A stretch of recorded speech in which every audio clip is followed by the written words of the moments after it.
Although other than almost getting hit in the head by a fastball, I don't know what Victorino did wrong. Yeah, well, he hit a home run the time before, right. So they were mad at him about that, too. Guy, of course, who originally came up in the Dodger system and was eventually left exposed in the Rule 5 draft, not once but twice, was claimed by a couple of organizations. Took him a while to find his footing at the major league level, but has turned into a quality major league player. Comes the breaking ball back out of play. You see the big sweeping breaking ball from Randy Wolf right there. He has both the curveball and a slider and a changeup that he'll use to the right-handed hitters. But he can really locate the fastball, not afraid to come inside and move the fastball around as well. Signed a little bit late in early February is when Randy Wolf signed a one-year deal with the Dodgers. As he misses up and away, and Orlando Hudson was signed even later than that in late February. You talk about the Dodgers getting a lot of bang for their buck out of those two guys. Orlando Hudson has been one of the best free agent pickups in all of baseball. The 1-2 to Victorino. And it is skied into shallow left field. Will finally settle into the mid of Juan Pierre for out number 1. Dan, I was watching Osmus. He's setting up like they used to do for Greg Maddux and Glavine and all those guys, out of the catcher's box. And, you know, you're supposed to be in the catcher's box, but watch this. Watch him. He shifts to the inside. He wants this ball inside. Look, he straddles the box, and the pitch perfect. Well, he didn't quite get it in as much as he wanted, but he jammed Victorino. And that's kind of interesting to watch because that tells you that Randy Wolf has excellent control if he's able to do that. Maddux, Glavine, and Smoltz, their guys always set up there. Here's Chase Utley batting in the 2-hole tonight for Charlie Manuel. Every now and again, especially against a left-handed starter, Charlie Manuel will split up his 3 left-handed hitters, Utley, Howard, and Ibanez. So Utley moves up to the 2 spot. Jason Worth is hitting 3rd, and the other factor tonight, as we mentioned, Jimmy Rollins is down in the 6-hole tonight. So kind of a different-looking Phillies lineup. No matter where you put this guy, though, he is a tough out. Is there, with all the great second basemen, and you probably appreciate second basemen about as much as anybody, is there a better hitting second baseman than this guy? I say no, but some people in other cities may argue with you, but I mean, this guy he's just a great offensive player. He's smart. He knows exactly what he's doing in the batter's box. And what makes it great is this lineup, the Philly lineup. You know, Steve was talking about them worrying about all the lefties. Well, they have so many guys that they can change spots with. Like Utley moves up to the 2nd spot now. Victorino's hitting leadoff, and Worth is hitting 3rd. I mean, and when against the right-handed hitter, of course, Utley hits 3rd. Just low. Well, it helps them a little bit. Chase Utley hitting .324 against left-handers. I've always found that the really good hitters, left-handed hitters, would actually hit better against left-handed pitching because they didn't try to do too much. They went back through the middle. You know, you might hit with less power, but you would hit for a higher batting average. 3-1, the count on Utley. And he's popped him up left side. Casey Blake straddling the foul line will make the catch. It'll be a fair ball, says third base umpire Mike Winters. Out number 2. Interesting there. Utley didn't even know where the ball was. He keeps his head so still and so glued on the ball. I mean, he didn't even know where the pitch was. Watch this swing. He does not know where the ball is. He's concentrating so hard on location. Watch this. He stays there looking. He doesn't know where the ball goes. See? He doesn't even know where it is. Now he says, okay, I better run. I heard somebody yell run, yeah, so he started running. But that's concentration, great concentration. Not a lot of guys can do that. We see a lot of hitters pull off. Their heads are gone before the ball gets there. So 2 outs, nobody on for the Phillies, and here's Jason Worth, a former Dodger. Spent 3 years here, 04, 05, 06. Missed all of the 06 season after wrist surgery. And another guy's got a chance to play regularly with the Phillies. And has had some good years for them. In a bit of a slump right now, as you see. He sends a fly ball to right field, right at Ethier. And an easy first inning for Randy Wolf. Retires the Phillies in order. Rookie Antonio Bastardo will be taking them out for just his 2nd Major League start when we come back to Dodger Stadium for the bottom of the 1st.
Dodgers for Joe Torre. Took him to the playoffs last year. Best record in all of baseball through a couple of months so far this season. Here's the lineup that Joe Torre has written in there tonight. Presented by Taco Bell, and the Dodgers, in spite of not a lot of power, they're the second best offensive team in the National League. One of the reasons Juan Pierre's did a great job in the absence of Manny Ramirez. Orlando Hudson doing it with the glove, doing it with the bat this year for the Dodgers. Andre Ethier with walk-off hits both Friday night and yesterday afternoon. Casey Blake is the cleanup hitter for the Dodgers and the team co-leader in home runs with 9. James Loney, 42 RBIs despite only 2 home runs this year. Matt Kemp, multi-talented with some power and some speed. Rafael Furcal struggling, hitting 7th. Brad Ausmus batting 8th. And then Randy Wolf in the 9 spot. Antonio Bastardo is on the mound for the Phillies tonight. Well, the key obviously is to throw strikes. Juan Pierre hits a high fly ball to right center field. Worth is there, shy of the track for out number 1. Steve, what can you tell us about the 23-year-old left-hander? Well, only making his second major league start. Got a win. How about winning in a game matched up against Jake Peavy, first time around against the San Diego Padres? And in that game, he threw 102 pitches. 88 of those pitches were fastballs. So I think controlling emotion is going to be a factor here. Emotions gives him a little bit more velocity, but it caused him to squeeze his slider and squeeze the changeup a little too hard. Really, they were not effective pitches for him. So he's going to have to command that fastball if he can't go to the secondary stuff. Considered one of the top prospects in the Philly system. Brett Myers out after hip surgery done for the year, and that's why Bastardo has been elevated to the big leagues. Steve, I bet the last thing on his mind was that he was pitching against Jake Peavy that day. And he was so nervous out there on the mound, and that's why he was gripping it so tightly. He did not know. I bet you didn't even know who he was facing. You know what had to help, though? Road game. The Phillies got 4 runs in the top of the first. He actually came to the plate in the big leagues before he threw a pitch in the big leagues. Certainly helps getting marked to a 4 spot there. You see him kind of peering in over the glove a la Andy Pettit from the New York Yankees. 1-1 to Orlando Hudson. There's the slider up and away, and that was what the slider looked like in the first game. He didn't throw many of them. He didn't throw them for strikes. They didn't have a lot of break. Well, the pitching coach told us it's like a backup slider, and it acts more like a changeup. So maybe it was the changeup. Yeah, well, he's holding. Well, you're probably we're going to have to probably only way to distinguish is his release. You have to watch his hand and see how he releases it. But I mean, if he throws that backup slider, it will look like a changeup.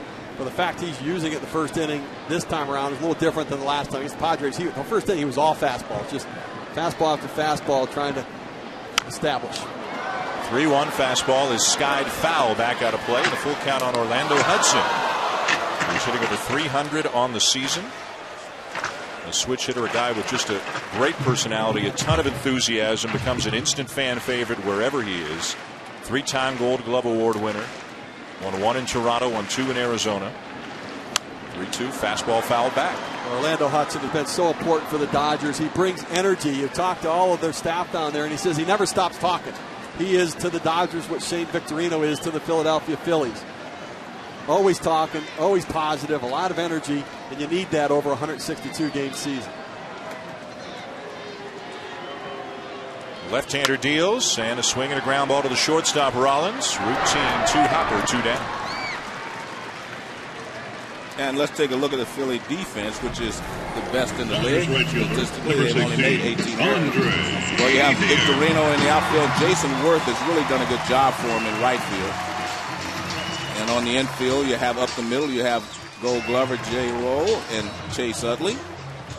And behind the plate, you have Ruiz, who it's up to him to keep this young fellow calm down tonight. And obviously, he did a great job last time out, and he's doing a good job so far today. 2 outs, nobody on, and here's the hero of the last couple of days for the Dodgers, outfielder Andre Ethier. A game-winning 2-run double in the bottom of the 9th on Friday, and then a game-winning home run yesterday afternoon in the 12th. One of 2 home runs Ethier hit on the afternoon. And Ethier, until the last few days, he had really been struggling. He'd been slumping ever since the Manny Ramirez suspension. But boy, he figured it out. Off Bradledge on Friday night, rocks one to deep right field for a 2-run double, and the Dodgers come back to win 4-3. And then yesterday afternoon, 12th inning, Chad Durbin. A drive to deep right center field for his 9th home run of the season. Not this time, though, as Bastardo strikes him out, and like the Phillies, the Dodgers go in order. on their first turn at bat tonight.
Back at Dodger Stadium, no score as we go to the top of the second. Ryan Howard leading it off for the Phillies and fouling the first pitch back from Randy Wolf. Howard with 16 home runs, 46 RBIs. Hasn't really had a huge hot streak so far, but still putting up some big numbers, as you can see, among the leaders in home runs. The shift is on for the Dodgers. 3 infielders pulled around to the right side.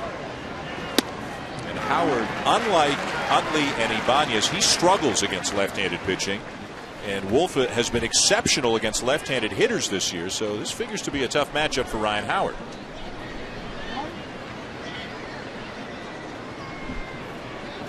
Wouldn't chase the high fastball. For Randy Wolf, he's among the best in baseball with first pitch strikes, so he works ahead in the count as he did in this at bat. He throws over 70% of his fastballs for strikes as well, so really locates that pitch, and then can throw the sweep and breaking ball when he needs it. There's the breaking ball, but it sweeps down and away. 2 balls, 2 strikes. Randy Wolf spent about 8 years as a member of the Phillies, had a big following. I can't remember, was it the Wolf Pack they called themselves up in the upper deck in Philadelphia? In fact, when they went back there this year, the Wolf Pack came out of retirement, at least celebrated that he was back there. High fly ball to left field. Pierre going back. On the warning track, just enough room to make the catch. I don't know if they would have had enough room in Philly. Dodger Stadium holds it, and Howard is retired. Now, what a story this next guy is. Raul Ibanez. Signed as a free agent in the offseason. A guy who is not that well known because he has spent his entire career before this season with Seattle and Kansas City. But look at these numbers. A 37-year-old among league leaders in just about every significant offensive category. He waited on that breaking ball, sends it deep left center, and it'll be over the head of Kemp and up into the seats for a ground rule double. I'm not so sure Kemp didn't lose the ball at the last moment in the sun. It is coming directly in that area. But he looked like he got a good jump on it, and then it looked like he slowed down. He didn't know where it was. Well, let's take a look. It's a breaking ball, and Ibanez has more RBIs against left-handed pitching than anyone else in the league, including all right-handed hitters. He just waits on that ball and drives it well. And there you see Kemp put his glove up trying to shade his eyes, and he doesn't have any sunglasses out there, but He tried to shade his eyes with his glove, and he couldn't get the job done. Well, I got one hit. You did. Of course. It may be tainted. It's a little tainted, but I got one. Tainted. I got one hit. The center fielder was blinded by the sun. Hey, in the box score tomorrow morning in the paper, it's a hit. Yeah. Now I got to get one more, though. Yeah. I'm calling timeout. I want sunglasses on my fielders. Here's Jimmy Rollins. Runner at second, one out. No score in the top of the second. Rollins hitting only .217. And hitting sixth for the first time since the 2006 season. Although we should point out, once earlier this year, Charlie Manuel batted him third, and twice he batted him fifth. But no matter what they've done, Jimmy Rollins just has not been able to get hot. And of course, all you have to do is think back to 2007, his MVP season, especially at the end of that year, to realize how great a player, a hot Jimmy Rollins is. But we just saw part of the problem, that first swing. And that one, everything he swings at, he's underneath it, and he's swinging over swinging. I mean, that first high fastball was out of the zone, and he jumped at it. And this pitch is up as well. You know, for a guy like Rollins, you need to stay on top of the ball, and he's not doing that. Let's take a look. See how he drops down? See that shoulder dropping down, and he's coming underneath the ball? And that's been part of his problem, hitting a lot of fly balls, not getting the ground balls or the line drives. When you do collapse like that, it makes it very difficult to hit the fastball, which is what he's really been struggling with. Now he got a breaking ball. And he lines it into right field at base hit. Ibanez did not get a great jump, and he's going to be held at third.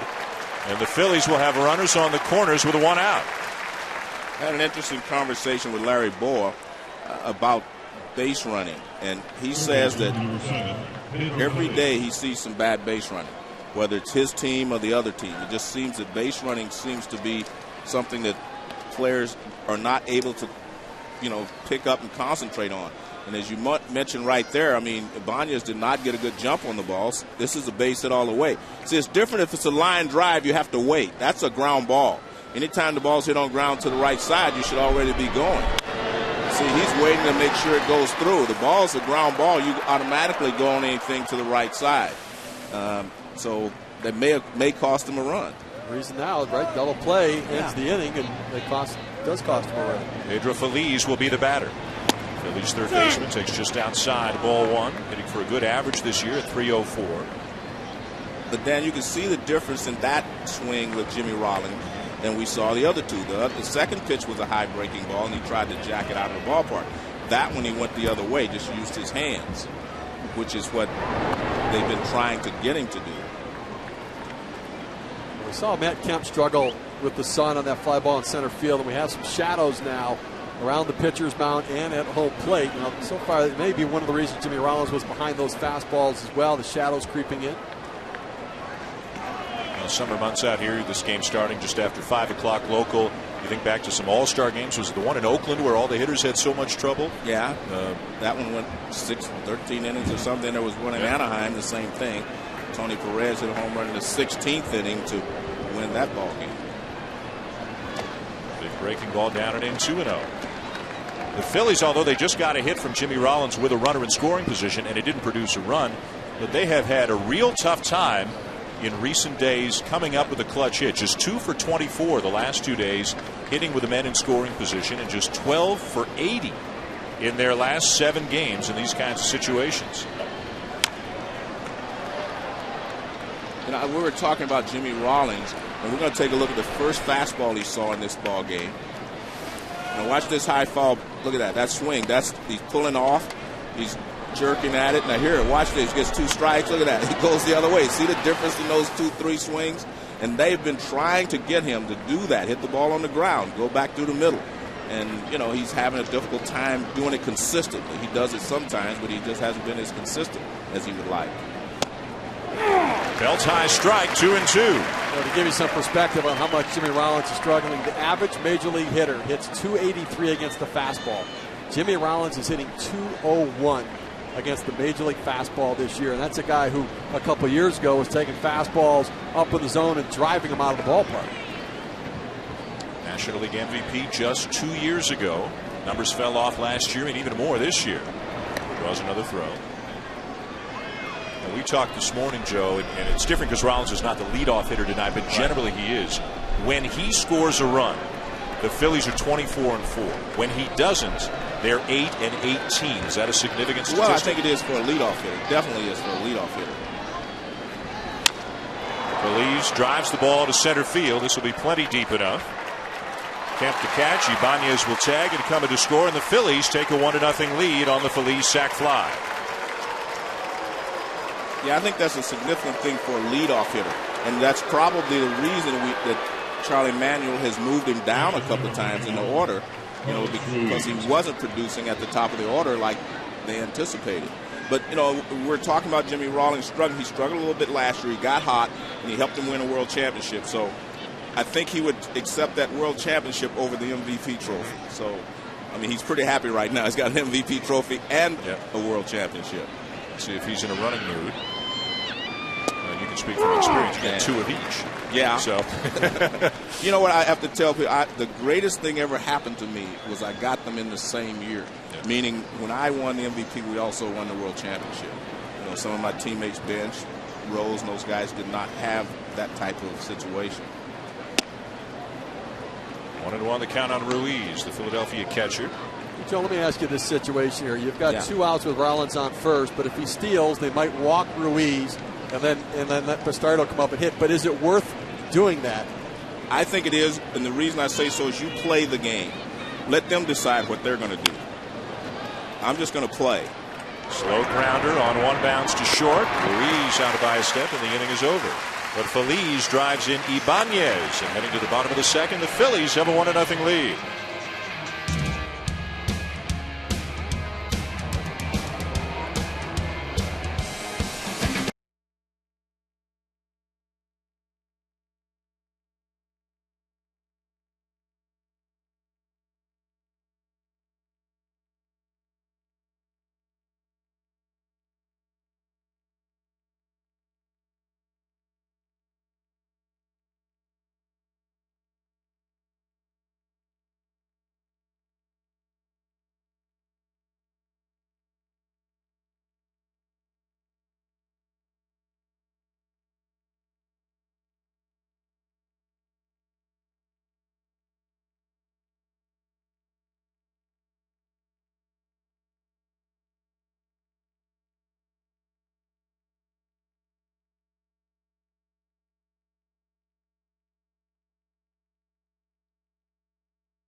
Presented by Taco Bell. The Phillies looking to split this 4-game series. Have an early 1-0 lead. They got a great performance Thursday night from Cole Hamels. Went the distance on a 5-hit shutout.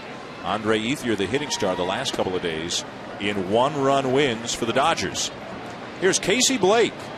Maybe somewhat of an unlikely cleanup hitter, but in the absence of Manny Ramirez, somebody's got to hit there. And Joe Torre's been very flexible with his lineup. Blake's hit as high as cleanup and as low as 8th. Matt Kemp has hit everywhere between 4th and 8th, and it doesn't seem to bother any of these guys, the veteran guys, the young guys, where they're batting in the lineup.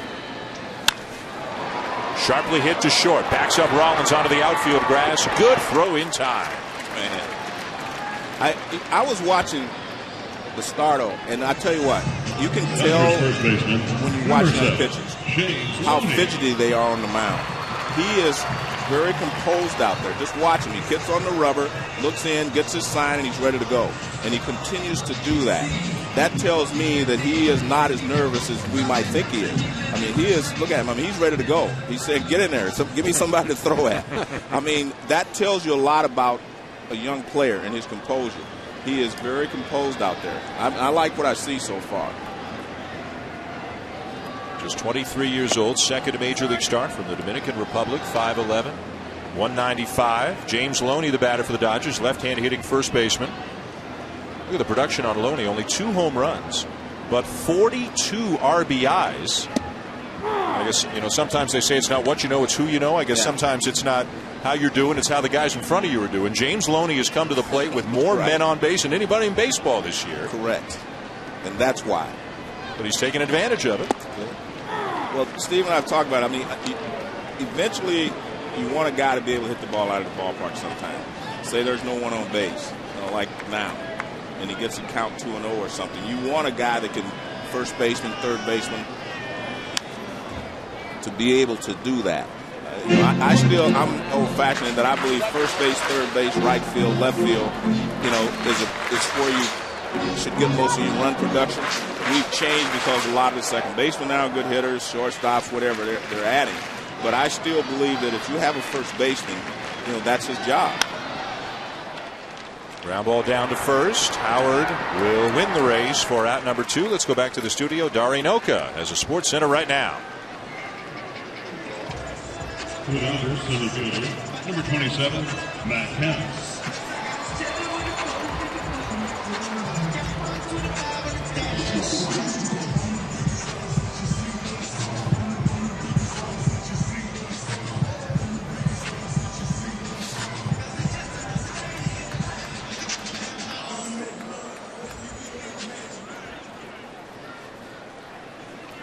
Wow. Low scoring first quarter. Dwight Howard with 8 rebounds in the first quarter, as we saw on that panel back here at Dodger Stadium. A big night for LA sports fans. You got to believe a lot of people there have radios listening to this. A lot of people here have radios listening to that. Well, I would be here listening to that.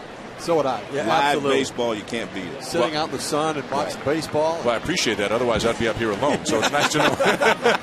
It's nice to know you guys are willing to actually show up at the ballpark. Well, we're here for you. Yeah. Dan Shulman sitting in for John Miller tonight. Hall of Famer Joe Morgan, Steve Phillips. Sunday Night Baseball presented by Taco Bell. Final game of a 4-game series.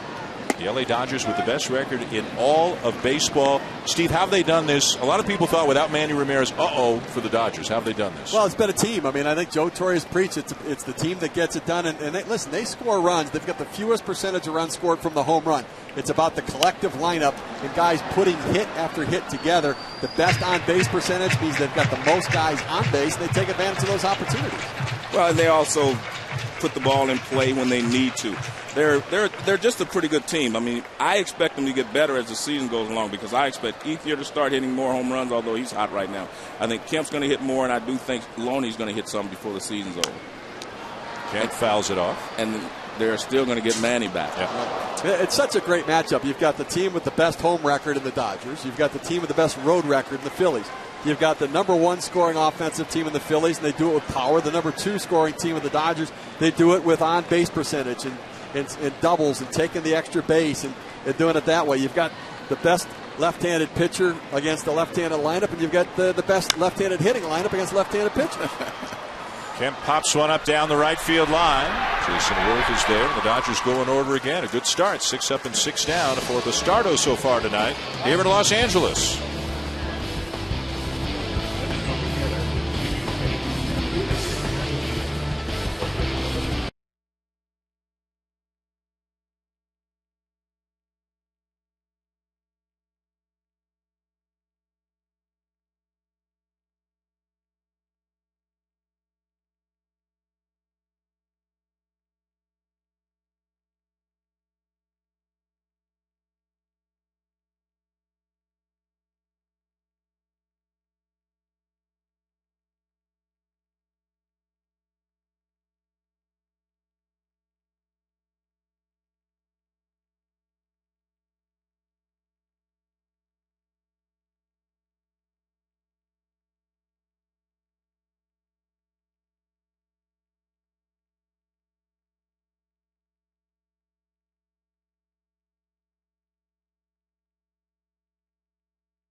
to you by Chevy. And The Proposal. Discover how far one man will go to keep his job. Back here at Dodger Stadium, 1-0 Phillies going to the top of the third. Philadelphia pitcher Antonio Bastardo steps in and takes a strike from Randy Wolf. So far, so good on the mound for the young left-hander. 6 up and 6 down against the Dodgers. Just his second major league appearance. Started the year at Double-A as a reliever. And then once the Phillies brass saw the development of his secondary pitches, slider, changeup, they moved him into the rotation in Double-A. Got called up to Triple-A. Then when Brett Myers went out with a hip injury, got called up to the big leagues. So it's been quite a couple of months for the young lefty. You see the elbow pad on his throwing elbow. Oftentimes you prefer your pitcher to hit the same way he pitches, right-handed pitcher, right-handed hitter, so that the pitching arm is away from the pitcher, that if he doesn't get hit with a pitch. But you see he's got that protective gear on that elbow in case the ball comes into his pitching arm. Not a lot of left-handed throwers, right-handed batters. Kind of an unusual He's listed as a lefty-lefty. Curveball, strike 3. And he's gone. Time now for our fan experience from Dodger Stadium, brought to you by Lowe's. And, you know, thinking about what Joe and Steve were saying before, if they're going to head out here, maybe they're going to head out to Bleacher Beach here at Dodger Stadium. The Dodgers have converted 2 sections of the reserve level in left field into an all-inclusive beach party atmosphere. On Sundays, for one price, you get beach food, soft drinks. And today's gift is a Dodger beach bag. Music from a live disc jockey out there, so all kinds of fun here at Dodger Stadium. You want to go check it out? Yeah, I don't know, Joe. Is that the section? Is that the section you'd be sitting in? I don't think so. Is that where you sat Friday night? No. Hey, I sat right down behind the on-deck circle. I have to tell you, I have not sat on the field in a baseball game since 1989. Can you imagine? Is that right? Yeah, the Giants were in the playoffs, and I went to a game, and I sat right, over the dugout right there. But Friday when I was here, Thursday and Friday, I guess, I was here. I sat down there with Frank McCourt and, of course, Tommy Lasorda, and we're all there, and I sit with them. And the game looked different down there. I have been watching the game from up here for over 20 years. There's McCourt, the owner, Frank, the owner of the Dodgers. And, I had not seen a ball game from field level. Well, everybody says the higher up you get, the easier it looks. I agree with that. Is that right? I agree with that. It's you know what? Yeah. It's good for all of us to get down there every once in a while again, because it reminds you it's hard. It is a hard game. There's no doubt about that. But I had not sat down there, and they told me a great story about Vince Scully. Vince Scully has been with the Dodgers 55 years. So they asked him, to go with them to Boston when they were going to play the Red Sox. And so they went, and they asked him to sit with them. So he sat down there on the field with them. To Victorino's outside. And they asked him, how many times he had sat down there. And he said, this is the first time ever. Wow. Yeah, can you imagine that? All those years, Vince Scully has never sat down on the field. He's been in the dugout, obviously, like we all do before the game, talking to the players. Victorino chases a pitch out of the zone, 2 down.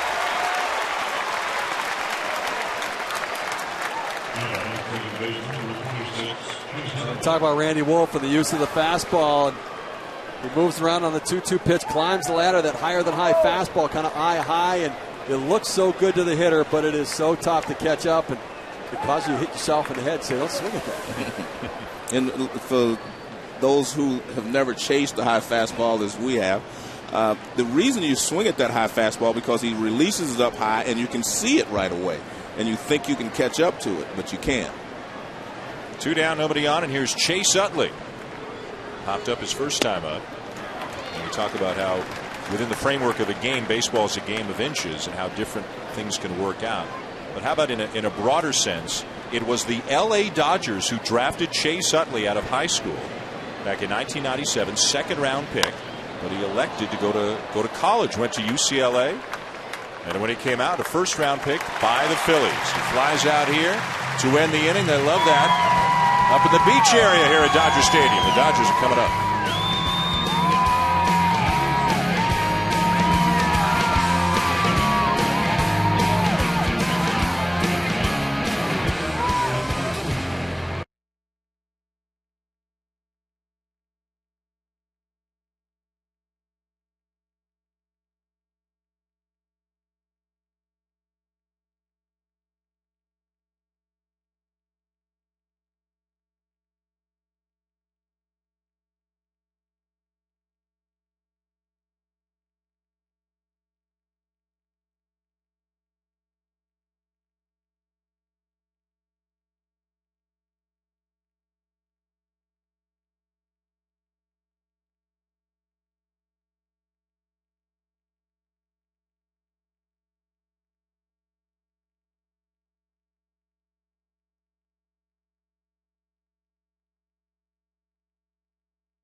Throwing out the first pitch before tonight's game, 6-year-old Kyle LaGrasso, who when he was 2 was diagnosed with a rare form of cancer of the retina, bilateral retinoblastoma, lost the use of his left eye, still has vision in his right eye.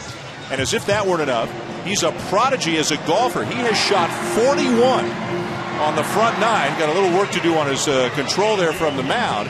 Can hit a ball, Joe, 175 yards. He is 6 years old, and you can see how engaging he was with the Phillies players on the field before the game. What a great story that young man. Well, you pronouncing all those terms was like when I was trying to pronounce the Korean names in the World Baseball Classic. That was difficult. Great job. Well, thank you. And a young man who's had, I believe, 8 surgical procedures, has lost the use of one eye, but maybe we'll be reading and hearing a lot more about him. He at the age of 3, big Golf Channel guy, big Tiger Woods fan, 41 on the front 9. Well, that probably beat Archer and his boys at 41. And he certainly has kept his sense of humor, cracking up the players on there. Rafael Furcal will lead off the bottom of the 3rd for the Dodgers. We talked a lot about Andre Ethier and what he's done the last couple of days, but we shouldn't forget what Rafael Furcal did. He came off the bench, and he's not used to doing that, but he wasn't in the starting lineup.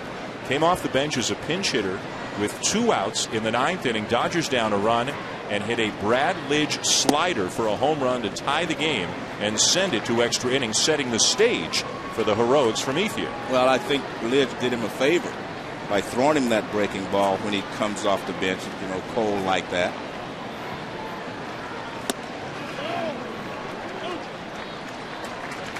And again, getting back to the theme of baseball being a game of inches, this was a home run by inches. There's the slider.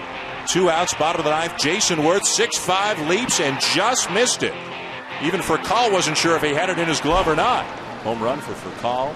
On to extra inning, and the Dodgers would win. You see the struggles of Jimmy Rollins so far this year. Rafael Furcal hitting .241.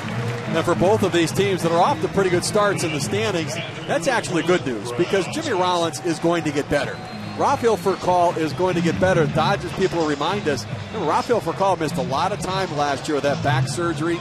He was out, came back in the playoffs, but he's still trying to get his legs back underneath him. But the fact they're playing so well and these 2 guys haven't gotten it done is the good news. And we should add that, remember last year Rollins had the bad ankle for the first part of the season, so that was one of the reasons that his slow start continued. He wasn't off to a great start before he hurt his ankle, but it continued to be a slow start while his ankle was after he was healed. Brad Ausmus getting a start behind the plate tonight. The other thing, Dan, you showed that game of inches or whatever. Kind of tells me that maybe there is something to this Dodger destiny. Tommy Lasorda was telling me all about it the other day about they're destined to win and so forth and so on. Yeah, but I mean, just think about it. Here's a team that doesn't hit a lot of home runs. They hit 3 solo home runs yesterday to win the ball game. So I mean, a lot of things are going right. The night before, Friday night, a ground ball to Pedro Feliz, who's one of the most sure-handed third basemen in baseball. Routine ground ball. If he makes the play, game is over. Phillies win, but he boots it. Then Ethier gets a chance to come up. He hits the double that wins the game. That's destiny. As Tommy Lasorda would say. You're drinking the Kool-Aid. Well, he did. Hey, you sit down there with Tommy for 4 or 5 innings, and you think you played for the Dodgers. I had to remind myself. Well, Tommy is the best at taking something that happens and using it to make it happen again. He is that motivator still, and he preaches Dodger blue. I still think one of the greatest managing jobs was him winning the Olympic gold medal for us. That's not something that we've become accustomed to. So I think he did a fabulous job there. But I did have to tell him I wasn't Dodger blue guy. Now, interesting to see Antonio Bastardo now out of the stretch. Again, something new. Second major league game. Walked Rafael Furcal, had to come back out of the stretch, and that's a whole different animal. Trying to control your emotions, your body. Sure, you may throw a couple pitches between innings there, but different speed, different expectations. Leadoff man aboard on a walk. The Dodgers don't have a hit yet. 2-2 the count on Ausmus. To center field, right at Victorino, 1 down. Monday Night Baseball is on ESPN tomorrow night at 7 Eastern. The Tampa Bay Rays take on the Yankees in American League East Division showdown. And then on a Wednesday night baseball presented by Smirnoff Ice at 7 Eastern, it's the Yankees at Fenway Park against the Red Sox. ESPN News will be shown on the New York and Boston markets for that one. The Wednesday night game will see Chien-Ming Wang on the mound, the scheduled starter for the New York Yankees. The Yankees have put Wang back in the rotation, have left Jabba Chamberlain in the rotation, have moved Phil Hughes to the bullpen. Were you surprised, either of you, the way this unfolded? Well, no, because I think you have to give Wong a chance. The guy won 19 ball games for you a couple of years. You have to give him a chance if he's healthy. Randy Wolf will try to get a bunt down. Now, if he's healthy, I think he belongs in the rotation. To me, Hughes hasn't earned that spot yet, but it's great to have Hughes, knowing that if Wong is not healthy and he doesn't pitch well, you can always bring Hughes back. I'm not sure how long they're going to leave Hughes in the bullpen, but I think he could be that guy for them. I mean, you go back to the 2007 playoffs against Cleveland. He was throwing 96, 97 with a fastball. He had the explosive swing and miss breaking ball as well. So, I mean, he had a lot of stuff that could work in that 8th inning. The Yankees got 3 runs in the 8th inning today. A come-from-behind win over Tampa Bay, 4-3. Mariano Rivera picked up the save after he struggled yesterday. Gave up 3 earned runs against the Rays yesterday afternoon.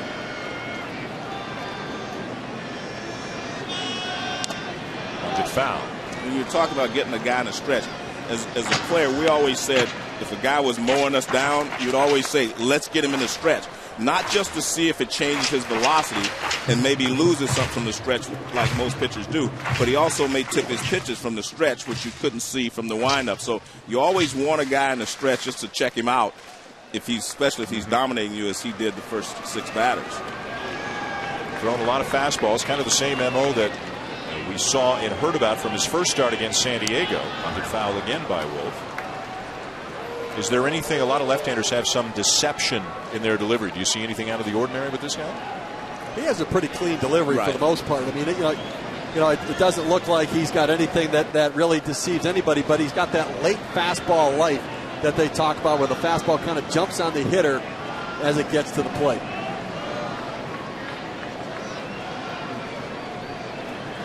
See if the Dodgers will keep it on. Wolf's going to swing away this time, and he swings through it for the second out. I actually think he does have a little deception, Steven, that watch, if you're, from my angle, I'm looking right directly over home plate. It seems like that arm stays behind his body a little longer. See, he's hiding it. You can't see it. Now here it comes. I mean, it's not throwing out of his shirt. It's not a short arm delivery, but he does hide it until the last moment. But he does give you a free look out here someplace. But you're right, that late movement on his fastball, I think, is what's the key to his success so far. Mixing it up a little bit more tonight than he did against San Diego Tuesday. Facing Juan Pierre 0 for 1. And how well Bastardo does may determine whether or not the Phillies go out and try to get somebody in the next several weeks. Their starters' ERA is among the worst in all of baseball. Now they're without Brett Myers for the rest of the season. Jamie Moyer was really struggling, but he's pitching better now. Cole Hamels appears to be back on his game. Joe Blanton's pitching pretty well. Things are improving in the rotation for the Phillies. But if Bastardo does well, maybe that lessens their need or desire to go out and give somebody away, give some young players away to get a veteran starter. Well, I'm still with Steve. I think they need a veteran starter, and I'll tell you why. Even a guy like Bastardo, no matter how well he pitches, he's not a guy that's used to pitching 200 innings, even if he's able to pitch. Once he gets up to around 150 innings, you'll see a different young pitcher because he's not accustomed to doing that. So I think they do need another starter. But you're right. I've been here all week. I watched Cole Hamels. He was great the other day. I watched Moyer. Moyer actually pitched well. I mean, he was pitching well. There were some shots hit off of him, but they were at people. And then, in yesterday's ball game, Blanton pitched well. So, I mean, I have to say that, I'm convinced that they're going to be all right with those 3 guys. But you still need another one. And the young guys, I just know once they get a certain number of innings on their arm, you see a different guy. Over the last 18 games, the Philly starters 11-3 with a 3.48 ERA. So it is starting to come around a little bit. But Bastardo, you've got a young guy. If you could pick 2 places for him to start his games, Petco Park in San Diego and Dodger Stadium. Lined up the middle. The first hit of the night for the Dodgers belongs to Juan Pierre.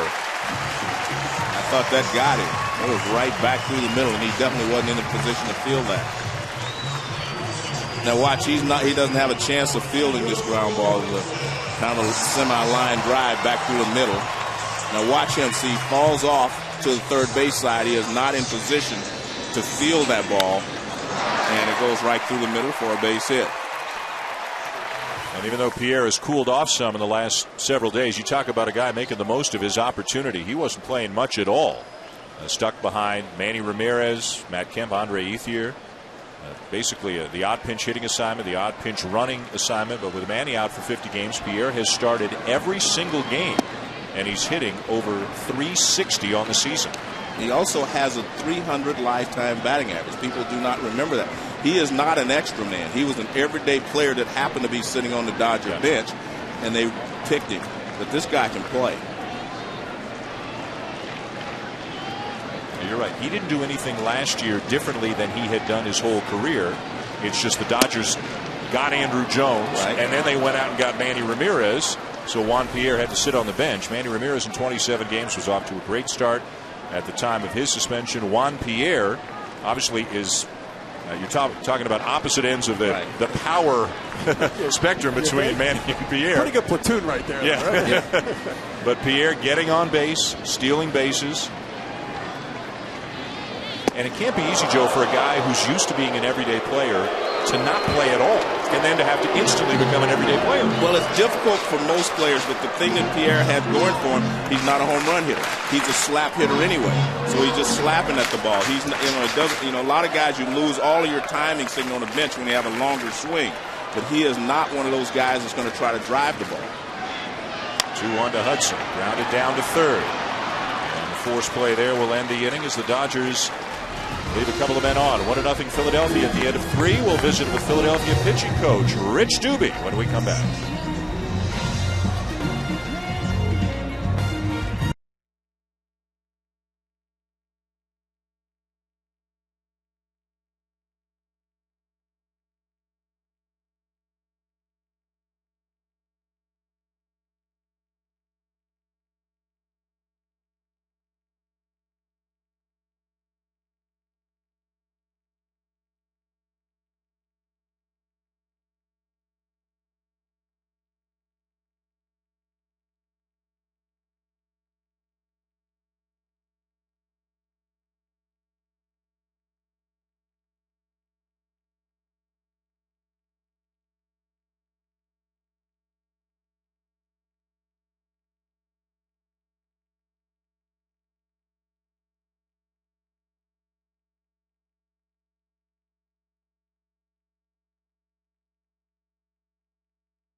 To be joined now by Phillies pitching coach Rich Doobie. Rich, thanks for joining us tonight. No problem, guys. Hey, Rich, this is Joe. I wanted to ask you about Bastardo. What prompted you guys to bring him up from the minor leagues instead of, say, another pitcher from the minor leagues? Well, our people that have been seeing him all season long down in the minor leagues felt that he was throwing the best of all our guys, that he was very composed. He had a pretty good fastball, really, a sneaky fastball, and that his breaking ball and his changeup had come along far enough to compete here. Rich, last year, Brad Lidge, 41 out of 41 in save opportunities. This year, 6 blowing saves. What's been the difference between this year compared to last year? Well, perfection's awful tough to achieve every year, and fortunately for us, last year Brad did it. But this year, it's just been a little lack of command, and at times probably a little self-doubt. Again, perfection is a tough weight to carry around with you all season. He struggled at times, but he had also run off 5 in a row before he blew the last 2 here, and he could have easily gotten the first one for us. So Brad's going to be fine, and we depend on him heavily. Rich, thanks for joining us tonight. All right, thanks, guys. Rich Doobie, the pitching coach of the Phillies. Might need some sunglasses or maybe even some sunscreen down there. You can see the in shadows now, third base, left field, but first base, right field. And that half of the field still bathing in sunlight here as we move into the evening in Los Angeles. But see, he saw exactly what I was saying about his composure. You can see it just by the way he stands on the mound. Again, he's not fidgety. He's going out there. He's ready to go. Let's play. And I like that, especially with a young player. Jason Worth leads off the 4th for the Phillies. It'll be Worth, Ryan Howard, and Raul Ibanez as Randy Wolf will try to navigate through the heart of the Phillies lineup. The highest scoring lineup in the National League, and it's not just their ballpark. They have an outstanding road record. They're scoring like crazy in whatever stadium they have been playing in so far this year. Well, they've been such a good road team, and there's some element of that, talking to Charlie Manuel, that maybe there were some distractions at home coming out off of winning the World Series last year, that they're more focused as a team on the road. 2-2. Well, they do things that can help you win on the road. They can steal bases. They play good defense. And as you said, their pitching is starting to come around. That's why they can win on the road. They have other ways of beating you other than just hitting the ball out of the ballpark. Well, what about that focus, Joe, after winning a championship? There are a lot of people wanting a piece of your time. That's a definite problem for teams, because especially in Philadelphia, you hadn't won in so long. People want to, shake hands with you. They want you around, and the ball club wants you to go out into the public because, for the season ticket holders to get a chance to see you. Slow curveball, lined foul down the left side. So it does pose a problem. You have to be able to, get your time right. You have to, budget your time yourself. You have to remember the game is the only thing that's important. I'll give you an example that I went through. Johnny Bench won the MVP in 1970, had an off year in 71, won the MVP in 72. I won in 75, and he cautioned me against trying to go out and making all these appearances and doing all that. He said that's the reason that he had such a poor year in between. And I took his advice, and being honest with you, I was fresh and ready to go, and I was lucky enough to win another MVP.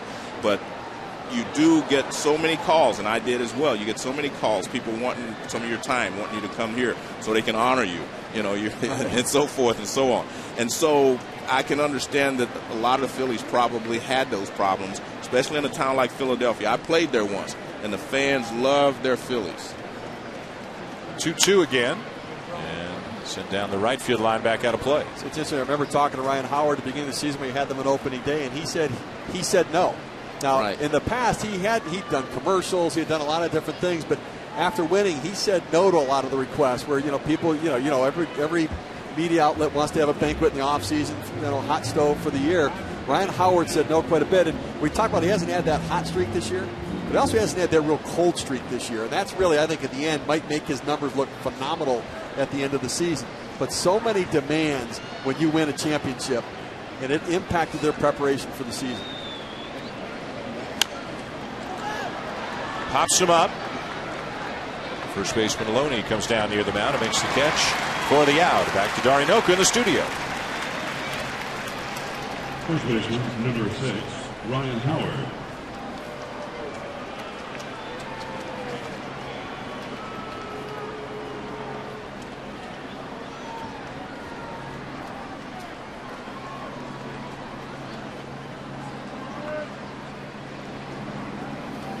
All right, thank you, Dari. You were there Thursday night, right? Game 1? Yes. Yeah, I was there for.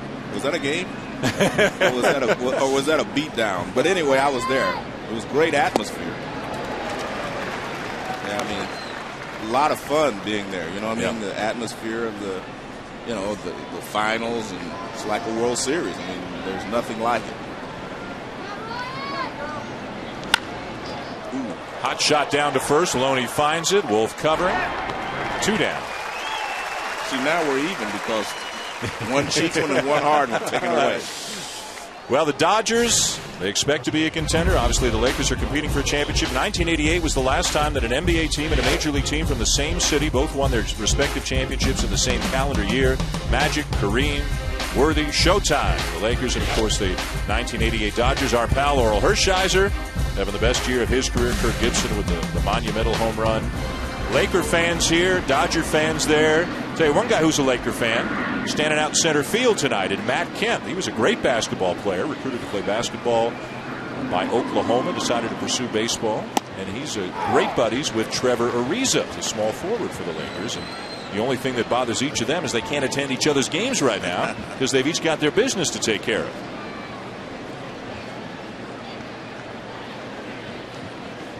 Kemp's one of these guys, if you said, I can envision him playing basketball, I can envision him playing football, he's got so much ability and so much athleticism.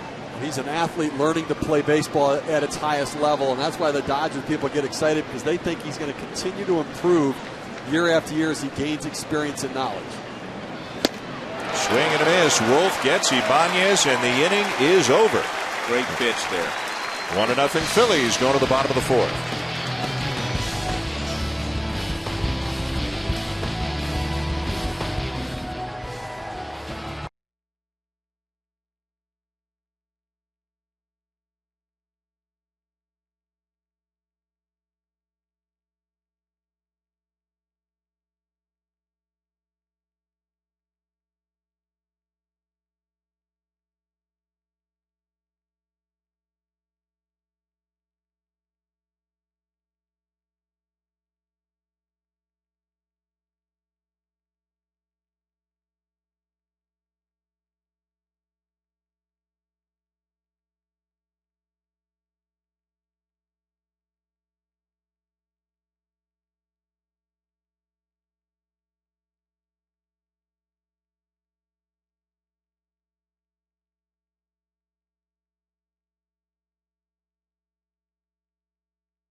Baseball presented by Taco Bell.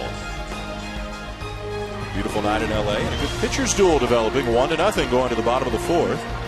All low-scoring games so far in this series here at Dodger Stadium. The Phillies won 3-0 on Thursday night. The Dodgers won 4-3 Friday night, and then 3-2 yesterday afternoon. And just 1-0 here going to the bottom of the fourth. One of the big hitting stars of the weekend, Andre Ethier. Game-winning hits Friday night and yesterday. Leads it off against Antonio Bastardo. 3 strong innings for the rookie. 1 hit, 1 walk, and a couple of strikeouts. And last year, Ethier hit 300 and had 20 home runs. Only 8 players in Major League Baseball, including Ethier, had that combination. I don't know if you gave people that question. If you said name 8, I don't know how many people would put him on that list. Yeah, you're right. And you'd have to remember that was almost commonplace 4 or 5 years ago. A lot of guys hitting 300, a lot of guys hitting over, more than 20 home runs. On the corner, Ethier didn't like it, and the count is even at 2-2. That's why when you look at this Dodgers offense, you see room for growth, because I think Andre Ethier, the more he figures it out, the power is going to even come a little bit more when he looks for certain pitches and certain zones to drive. James Loney the same way. But I actually think Ethier's figured that out a little quicker, being honest with you, and when to go for it and when not to. I think Kemp and Loney are still trying to find that niche. They're still trying to say, well, do I go 2-0? Do I go 2-1? When do I let it all go? 3-2 pitch, line into right center, and it drops for a base hit. And the leadoff man is aboard for the Dodgers here in the bottom of the fourth. For those of you who have been over on ABC watching Game 2 of the NBA Finals, where the Lakers have a 5-point lead on the Magic as they go to the half, we are here at Dodger Stadium, just a few miles away from the Staples Center. Sunday Night Baseball, presented by Taco Bell with Hall of Famer Joe Morgan and Steve Phillips. I'm Dan Schulman, sitting in for John Miller tonight. The only run of the night, scoring on a sac fly by Pedro Feliz that cashed in Raul Ibanez in the second for the Phillies. On the mound for Philadelphia tonight, rookie left-hander Antonio Bastardo, making just his second major league appearance and start. And he has shown pretty much what he showed in his first start against San Diego, which is a good live fastball. It was Casey Blake who grounded out his first time up. The Dodgers are 39-19, easily the best record in baseball, and easily the largest divisional lead in baseball. In fact, they have increased their lead since the Manny Ramirez suspension. They've got 18-11 since Manny was out.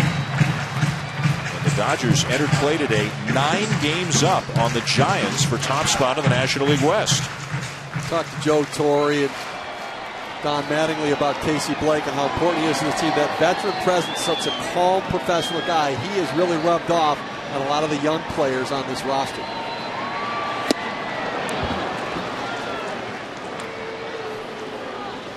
You were talking about the leadership with these young guys. Doug Mankiewicz is another guy that Joe likes to have around. He travels on the road with him even though he's injured, and that doesn't happen very often, but he wants him there because he helps the young guys. He helps talk to the young guy, and he's a leader. There's Doug. And he's also one of the slickest fielding first basemen ever, but he's a leader right now in this Dodger ball club. The young guys like him, and they listen to him.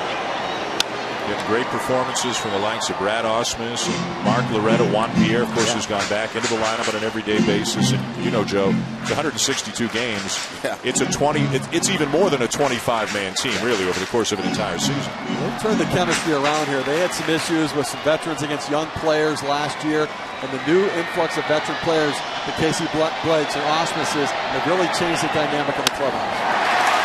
Lined into left field, a base hit. To second, Ethier, 2 on with a nobody out. That was an interesting pitch right there, Steve, because he threw a fastball by him the pitch before, and he's sitting there waiting. He does him a favor by throwing him an off-speed pitch, and we've talked about his slider backing up.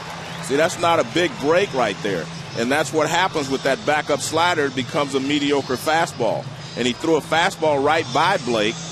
I don't know why you would come back with him, with that backup slider. Yeah, he's trying to throw that slider to bury it down to the back foot, but because it backs up, it stays up over the plate. He's better served, I think, burying that fastball inside on Blake. Second time through the order against an experienced hitter like Casey Blake. The shadow's not as big of an issue for hitters now as they were in the first couple of innings. And it's not as big an issue on a backup slider as it would be on a fastball. Here's James Loney. And the fastball is the bread and butter for the starter. We used it almost 90% of the time, as we mentioned in his first start against San Diego on Tuesday, and he's used it over 80% of the time here tonight. Excuse me, not over 80. Did that around 70% of the time tonight, but still relying on it heavily. What do you see as his second best pitch, the slider or the changeup? Well, that's a good question. I think the changeup is his second best pitch, but I mean, he threw the slider there instead of the changeup, so I don't know. I mean, he may think that his slider is his second best pitch. The Phillies people will tell you the changeup is that second best pitch. That slider is a work in progress. We talked about Loney and how he's taken advantage of his opportunities. He's come to the plate more this season with more men on base than any other hitter in Major League Baseball. And that's why he's got 42 RBIs, even though he's only got 2 home runs. And here he is in another great spot right now, 2 on with nobody out. He's driven in 40 base runners other than himself, right? 42 RBIs, 2 home runs, so 40 other base runners, second most in the major leagues behind Evan Longoria of the Tampa Bay Rays. Loney, a guy you can't play to hit the ball any particular way. Sprays the ball all over the field. 62 hits for Loney this year. 21 to left, 21 to right, and 20 to center field. So he's a line drive hitter who finds the gaps. For the first time, we see Bastardo walking around the mound. See, we were talking about that composure, and we also see him overthrowing the fastball the last 2 pitches to Loney. That's where we're talking about. Ruiz has to back him off, calm him down a little bit. I'm surprised he hasn't gone out there to talk to him in this situation.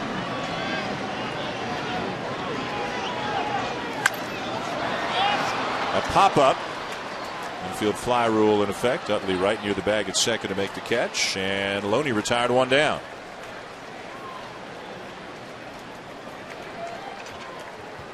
We spoke earlier of how well the Dodgers have played in the absence of Manny Ramirez. They had the best record in baseball with Manny. We're 21-8 after 29 games at the time of the Manny Ramirez suspension, but 18-11 without him is nothing to sneeze at. And again, they have extended their lead over the Giants and everybody else in the National League West.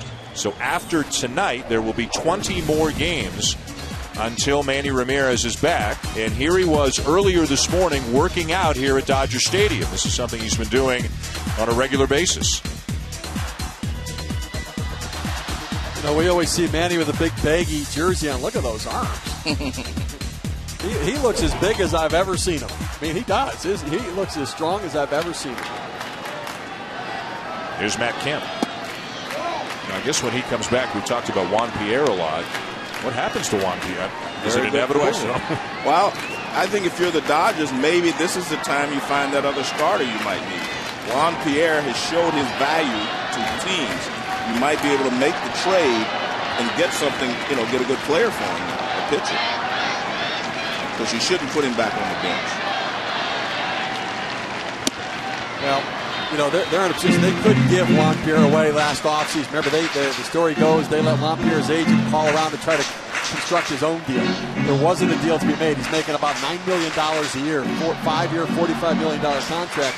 But I agree. I think his value's gone to the point now where somebody can look at him and say he's the guy. But if you bring Manny back, it could change the whole dynamic of this team. It's like Jameer Nelson coming back from the Orlando Magic and trying to get into the rotation of playing time. It could change the whole chemistry of this team. That's definitely a possibility.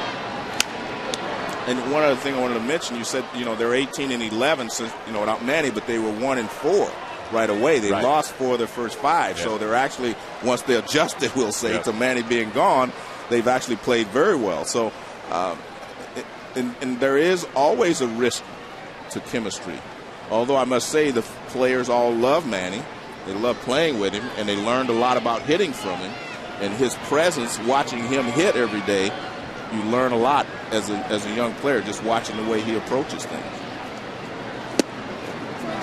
And I think that the way it goes will ultimately be determined a lot by how Juan Pierre reacts. I think the best thing for the Dodgers is Juan Pierre is such a first-class, top-notch guy. I mean, he has handled his situation where he signed a big contract and nothing changed in his game and he lost playing time with as much class and dignity as you can ask any player to do. And he is committed that he's going to be a good citizen, a good teammate.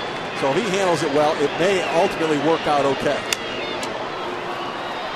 Well, I thought Joe Torre did a great thing last year. He went out of his way to compliment Juan Pierre on his patience last year and not causing a problem.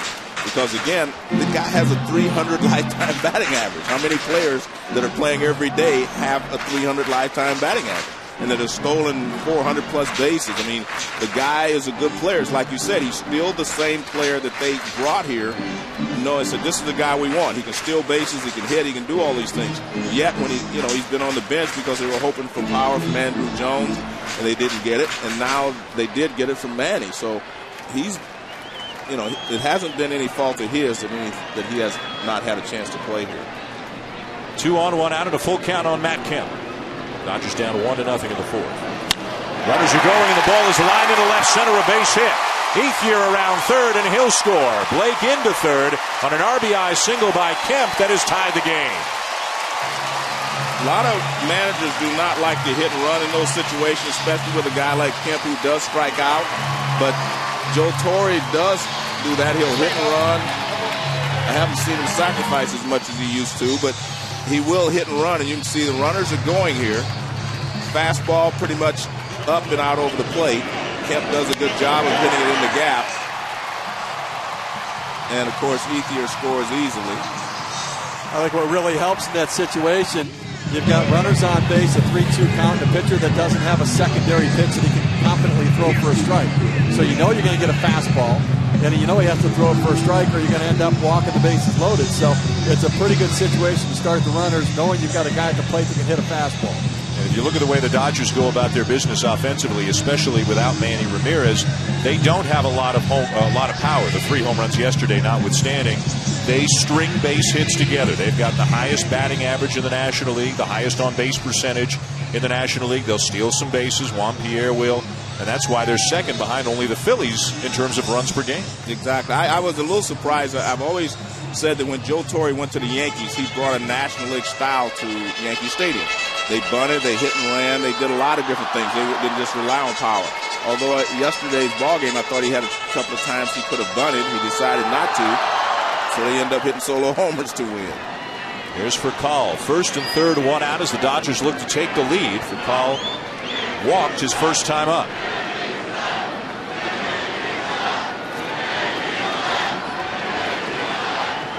Switch hitter batting from the right side against the left-handed Bastardo. Fastball there for a strike. Well, the composure of the young man is going to be tested right now. He's having a pitch from the stretch. He's given up a run. He's got a veteran hitter at the plate. He's only 5 of 16 first pitch strikes. In a situation like this, working ahead in the count, when you don't have great secondary stuff, the thought of the off-speed pitch can be just as effective as using it. He's going to get himself a big out right here. A pop-up on the right side, and Utley back into the sunlight to make the catch. 2 down. Wednesday Night Baseball presented by Smirnoff Ice at 7 Eastern here on ESPN. It's the Yankees and the Red Sox from Fenway Park. Scheduled pitching matchup. Shin-Ming Wang, who's trying to work his way back to form. He'll make his second start since being restored to the Yankee rotation. And the seemingly ageless Tim Wakefield, 7-3 for the knuckleballer on the mound for the Red Sox. Here's Brad Ausmus. Tim Wakefield is ageless. He just keeps going out there and winning. Well, he's so valuable to the Red Sox this year when they had injuries to the starting pitching. Guys weren't throwing well. He bailed them out a couple times. 42 years old. Tim Wakefield still going strong. Shin-Ming Wang with 3 relief appearances and then 1 start since coming back off the disabled list, and he's had to work hard to get the ERA from 34 down to 14. They've got him back in the rotation. See how he does Wednesday night. First and third, 2 down, a run in to tie it. Speed threat over at first. Matt Kemp, he's a big guy, but don't let that fool you. He's got 13 stolen bases this year.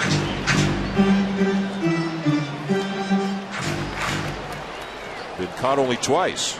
He's at least as tall as Ryan Howard. Although I'm not sure he's tipping the scales at quite Ryan Howard's weight. He's a big guy, but he's not quite Howard's size. 25th pitch of the inning for Bastardo. There's a changeup, and he gets a swing and a miss. Great changeup. So maybe all those other pitches we saw were backup sliders, because that was an excellent changeup. Great arm speed and everything. Certainly puts the thought in Brad Ausmus's head that he's at least got to be aware of it right now.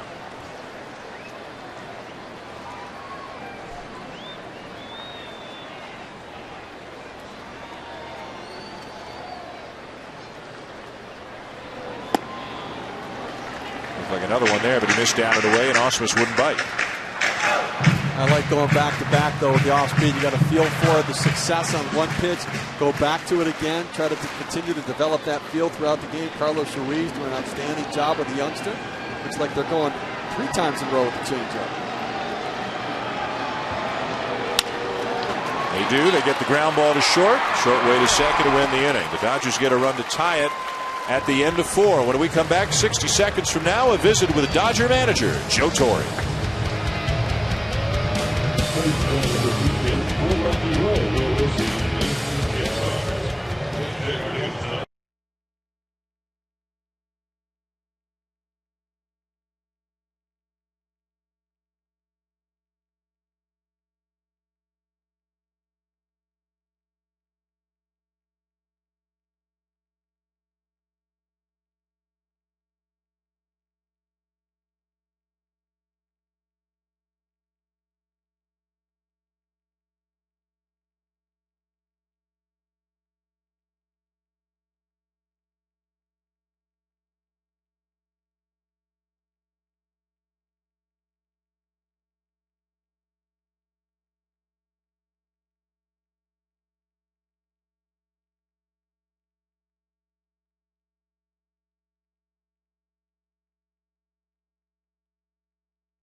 I'm pleased to be joined now by Dodger manager Joe Torre. Joe, thanks for the time tonight.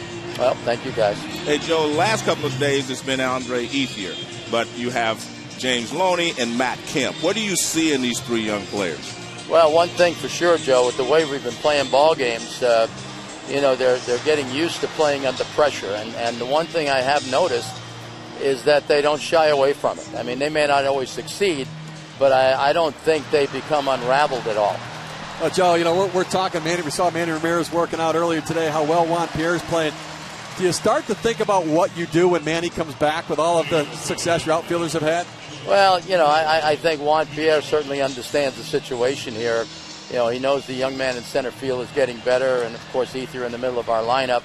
And I think Juan understands that, you know, we're going to get him a game or 2 a week. But hopefully that's something I have to deal with. You know, we want to keep our fingers crossed that everybody stays healthy. Joe, thanks for the time as always. We appreciate it. Okay, Dan. Joe Torre, the manager of the Dodgers. The Dodgers concluding a stretch of 17 games in 17 days. So they've got an off day tomorrow before resuming this homestand with a couple of quick games against San Diego midweek. Tied at 1, top of the 5th. Jimmy Rollins against Randy Wolf. Wolf, Steve talked about it earlier. He'll throw a lot of first pitch strikes, and that's been the case again tonight. 10 out of 14. Just missed inside there. He thought he had the inside corner, but it's taken for ball 1 by Jimmy Rollins. A lot of people do not realize how they think of Joe Torre as being a great manager, which he is, but people forget that he was a great player, too. I mean, he won an MVP, won a batting title. Line to left field. Jimmy Rollins is aboard. Jimmy Rollins is 2 for 2. So Charlie Emanuel says, hey, drop him down in the lineup, shake it up a little bit. 2 for 2 tonight. Let's go to Darinoka for a Sports Center right now.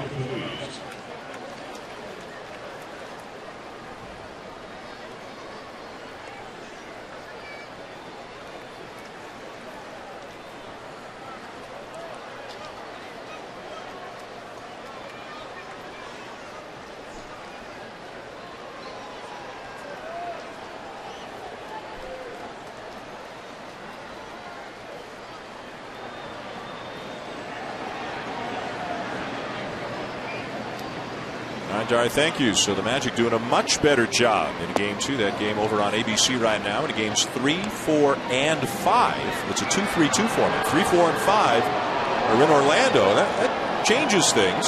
Some sports use it, some sports don't. If you can steal one of the first 2 on the road, all of a sudden, it's a different looking series.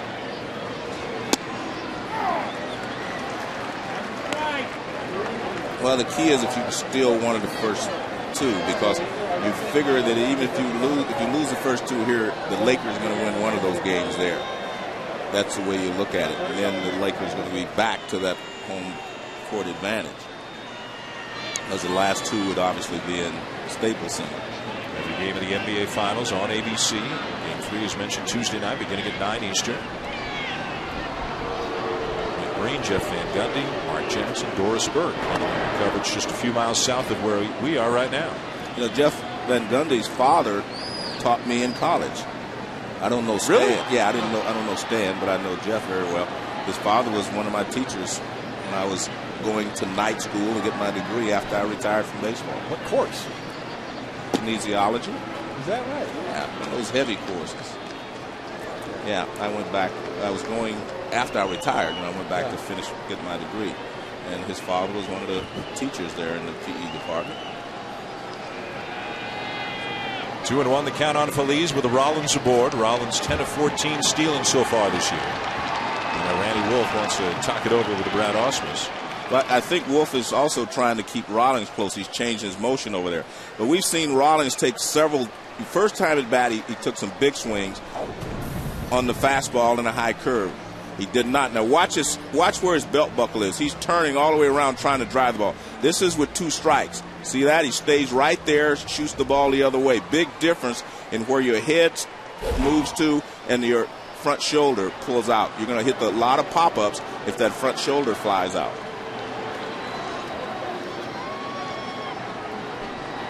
So if you could say one thing to a slumping hitter, is stay back through the middle.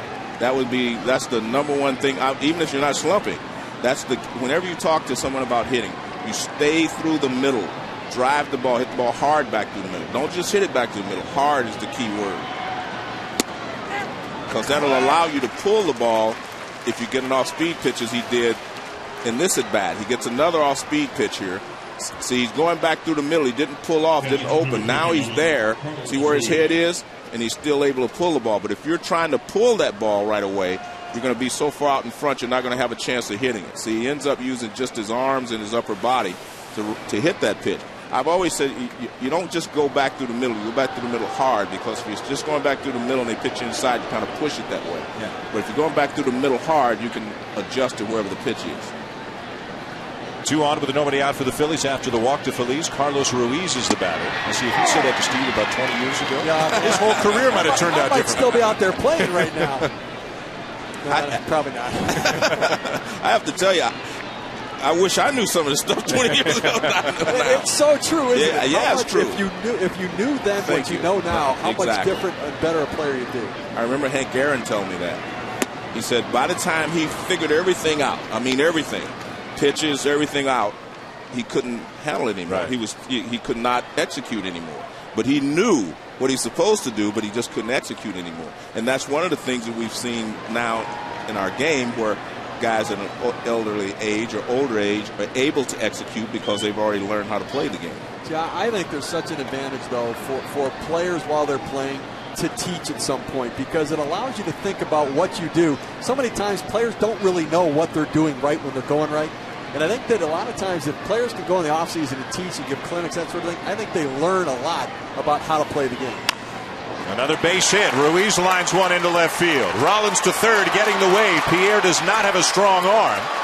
And Rollins will slide in with a go-ahead run, stopping at second. Feliz on the RBI single by Ruiz. Well, that's what speed will do for you. If you're not Jimmy Rollins there, they probably have to stop you at third base. But Jimmy Rollins came around third on the full head of steam and was able to score. Another breaking ball. He's been hurt this inning with breaking balls. And that's another one. And you see Jimmy Rollins comes around to score easily. But see, right away he knows it's a base hit and he knows he's going to score. He's not really worried about it. he never slowed down to find out what the coach wanted him to do. He was going all the way. Yeah, that was a courtesy wave by Perazzo right there. He says, "Oh, you're going. Okay, well, let me wait." But here's the thing. I think they all know the scouting report on Juan Pierre. He has a very weak arm, and one of the weaker arms in the major leagues. And unless he gets to that ball more quickly, you're going to run and force him to make a play. Now let's see if Bastardo can get a bunt down here. First and second, nobody out. Well, they had the wheel play on there, meaning the third baseman charges, first baseman charges. Your shortstop goes over to third base so that they can get a force out. And that's what they were trying to do there. And a lot of teams use that, especially with a young pitcher, because he's taught to bunt it to third base. Now he's going to try to bunt it back to third base. The third baseman is charging in, and it's going to be it probably could be a double play because, a 5 to 6 to 3. Well, watching his at-bats Tuesday night and his first at-bat tonight, he doesn't appear to be much of a hitter. We'll see if he's any more adept at bunting than he is at swinging the bat. And there's the wheel play where you just fake it so if the runner takes off at third base, you can pick him off second. See, because what happens sometimes you get a speedy runner at second base and the shortstop takes off, he thinks he can beat him to third, and in a lot of cases he can. Gets it down. And will get the job done. High throw, but brought down by Hudson. The sacrifice for Bastardo advances the runners. Well, that was very well done. You got both corners charging in. He actually deadened it back to the pitcher, which is not a bad spot to put that ball. You've got both corners charging in, wanting to be able to make the play and get the out at third base. So he bunts it. Watch where he keeps the bat head up. Very nicely done. Catches the ball on the bat. Goes right back up the middle. Doesn't jab. A lot of times pitchers will jab at the ball. Does a nice job getting it done. And very effective job. Good bunt.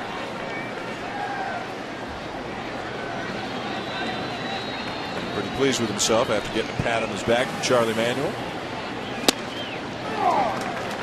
So now second and third, one out. A 2-1 lead for the Phillies here in the fifth. The Dodgers are playing it deep up the middle, even with a bag pretty much on the corners. Shane Victorino 0 for 2.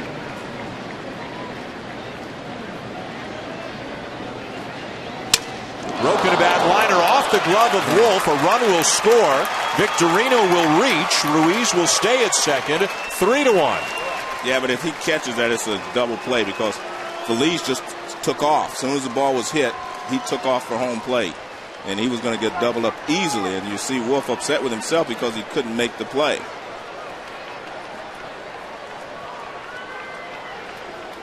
That one shattered in 3 pieces right there, Joe. Yeah, watch this, though. Watch the runner at third base. He's going. As soon as the ball's hit, he takes off. So he takes off right away.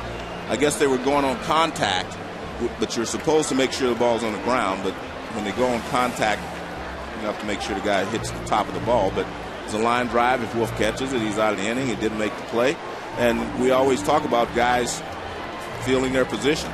The Greg Maddoxes of the world, that would have been a double play, inning over. What great reinforcement for Antonio Bastardo, though, to get the bunt down and advance the runners. You pick up a run there. And I think it also speaks to the minor league system for the Philadelphia Phillies, that their pitcher came to the major leagues prepared to get the job done. How many times guys come up, they fail on sacrifice bunts, they don't get the job done. Very good job, and I think a credit to their farm system. And it's the bottom of the order, really, that has gotten this done for the Phillies. The inning began with the number 6 hitter in Rollins. The number 8 hitter in Ruiz had a big hit. Now back to the top of the order. Victorino had a hit. And now here come the really dangerous guys. Here's Chase Utley. Although he's 0 for 2 tonight, he's working on an 11-game hitting streak. Hitting well over 300 against left-handers this year. First and second, one out, 2 runs in this inning. We talked about the Phillies and how much they had been struggling hitting with the men in scoring position in this series, but they're getting the job done tonight. Some part of that credit goes to the Dodgers pitchers too. I mean, we can't look at the Phillies. Oh man, they're really struggling. The Dodgers have a pretty good pitching staff, only the best in the National League. But tonight he's getting hurt with that breaking ball. He's got a good fastball, but he's getting hurt a lot with the breaking ball.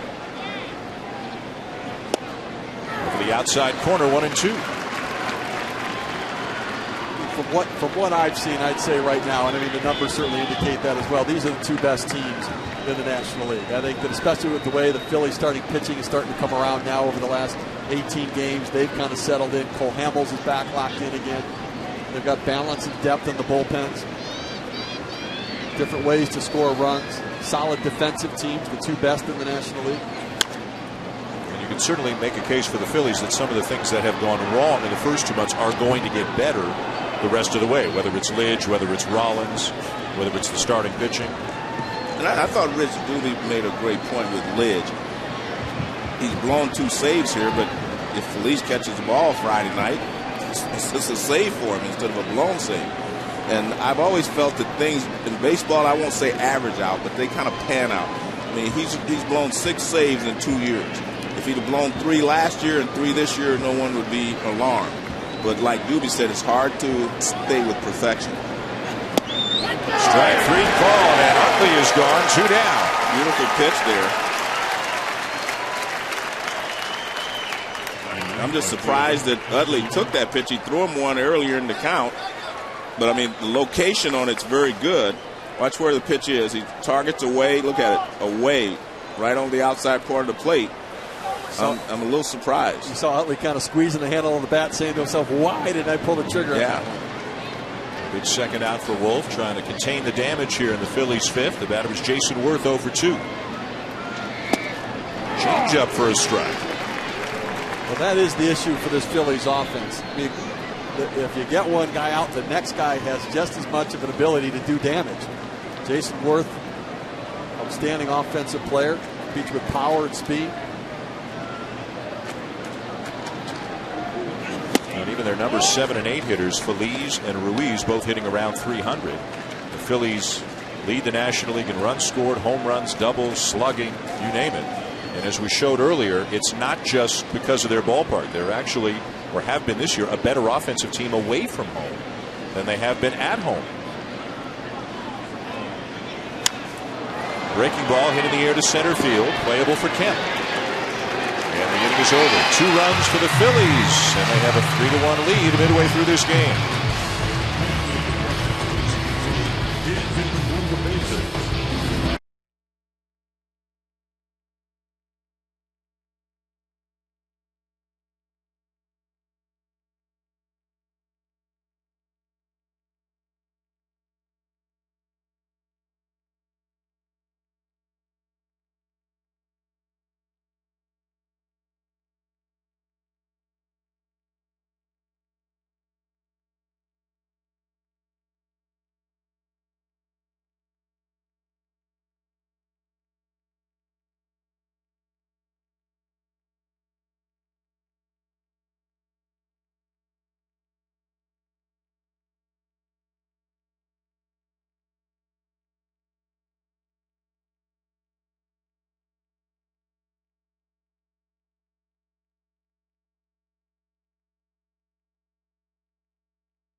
Stadium. Sunday Night Baseball presented by Taco Bell. The Phillies 3, the Dodgers 1, wrapping up a 4-game series, and this is the Dodgers go 2 of the first 3. Pitcher Randy Wolf leads it off against Antonio Bastardo. Wolf is 0 for 1. He struck out his first time up. Takes a fastball there. After Wolf, back to the top of the order for Juan Pierre and Orlando Hudson. In front of a nice big crowd here on a Sunday night. A little bit of a feel for pitching right there. Fastball away. Now again, it's against the opposing pitcher, but fastball away, then coming in with a nice slider down in the zone. Foul back, still 0-2. Bastardo started the season at Double-A in the bullpen. Remember J.C. Romero serving the suspension for performance enhancement drugs. They weren't sure what they were going to have in the bullpen, so they started him there just in case they were going to need him. They later transferred him up to AAA, put him in the starting rotation to stretch him out, get him ready for just this sort of situation. And it's come to fruition, and he was prepared to get the job done.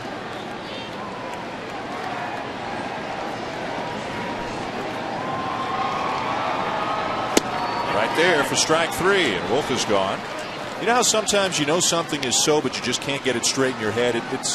It's Davey Lopes, the great Dodger, in a Phillies uniform, and Larry Boa, a great Philly, now in a Dodgers uniform. Each of them is a coach on the other staff. Joe, you played a lot of years against both of these guys. Davey Lopes was part of a great infield. Steve Garvey, Bill Russell, Ron Say, that played for many, many years together here in Los Angeles. And Larry Boa, just a great, great competitor, spent most of his career with Philadelphia. What comes to mind when you think of these two guys? Well, first thing that comes to mind is Boa's temper. I told you he was going to say that, Steve. I didn't think he'd say it. But he was a fiery competitor. Played hard. And I really, admired, the way he played the game. Davey Lopes was kind of the new age second baseman. I mean, he hit some home runs. He stole bases. I mean, he became an excellent defensive second baseman. He won a Gold Glove. One of them I thought I should have won, but that's another story. Anyway. Let it go, Joe. Yeah, let it go. All right. I let that one go there. But he did. He won a Gold Glove, and he hit 27 home runs one year. I mean, he was, an excellent player, student of the game. He managed for the Brewers for 1 year, I guess, or 2. But I wasn't surprised that either one of them became managers. And 2 quality coaches, too. I mean, especially Davey Lopes gets a lot of the credit for the Phillies having the best stolen base percentage in baseball each of the last 2 years and being pretty close to the top this year. He's one of the best at reading a pitcher. You'll see him often going to talk to a runner on first base, either talking about the move or the time of the pitcher to the plate. I think the thing that helps Joe Torre the most is Joe's so calm, cool, collected. Larry Boa is a little more fiery. I mean, he will get into the player's face, if they make a mistake or do something, and you need that. I mean, that your coaching staff needs that type of, energy from a guy. And everybody likes Larry Boa. He knows. They all know that he's doing it for the good of the team. He's not just trying to impress anyone. So I think that Joe has put together a very fine coaching staff, and so has the Phillies. 3-1 the count on Orlando Hudson. Every manager needs kind of that strong arm guy to kind of enact what he wants to do, and Larry Boa doesn't. You don't have to tell him twice. He's anxious to. In fact, sometimes you have to hold it back a little bit. A lot of energy, and a lot of fire. And a lot of people say that's why he wasn't as good a manager as they thought he was going to be, because Larry said to me once. He says when it got to the point where he felt like he was the only one in the clubhouse that felt like he was mad when they lost, then he did have a problem with it. So and he might have been a little bit too intense for some players. Well, I got to know Larry Boa. We had him in studio on Baseball Tonight for a while before he went back out on the field. And he's a fairly calm guy when you get him with a suit and tie on. But you put him in a uniform and get a couple of Red Bulls in him, and he's got some fire to his game. But I tell you what, he loves to work with infielders. He'll spend hours hitting ground balls to him. But it is an outstanding staff. Don Mattingly is another calm sort of influence, a lot like Joe Torre. Bob Schaefer, the bench coach for the Dodgers, a veteran. There's Bob Schaefer to Joe Torre's right, our left. There's Bob. So what we're saying is you need a Larry Boa because everyone else is pretty calm. 3-2. And a base hit through the left side for Hudson.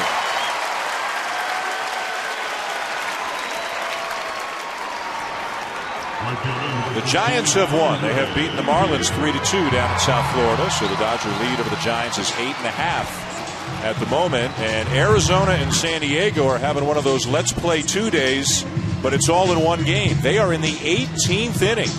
And San Diego, Arizona apparently had a 5-run lead that they let get away. The Padres tied it, but Arizona has scored 3 in the top of the 18th. And they've got a 9-6 lead on the Padres last we saw. Andre Ethier, the batter, 1 for 2.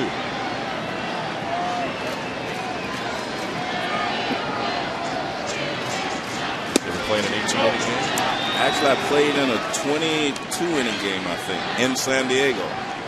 And the only reason it was over, it started in the second game of doubleheader. The only reason it ended at all, it got foggy out there, and Jimmy Wynn was playing right field, and he lost the ball in the fog. So that's enough? Yeah. So you played 9, and then you played 22 on the same day? Oh, no, we just kept going. Yeah, we played 9 first, and then the second game was 22. Wow. You're right. Yeah. And then, kids might think, day-night doubleheader. There was no day-night doubleheader back then. No. Hey, more importantly, have you ever telecast an 18-inning game? That's what I'm really more concerned about. I think 16 is the most I've ever been involved in. It's like Chan Hill Park up in the pen. Well, this is fun, but let's hope that's still your personal best after that. Exactly. And it was my first national broadcast. Really? Yeah, I was my first national broadcast. Went 16 innings in Montreal. And I'll never forget it. And they kept telling me, well, Joe, you can say some of that stuff you said in the first inning because this is a whole new audience. That's right. Tell the truth. Did you ask if you got overtime? 2-2 on Ethier. Ethier has struck out, had a base hit and scored a run. The Phillies getting 2 in the top of the 5th off Randy Wolf. They lead 3-1 here as they try to square the series at 2 wins apiece. Ethier knew it. The inning is over. At the end of 5, the Phillies 3 and the Dodgers 1.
By Taco Bell.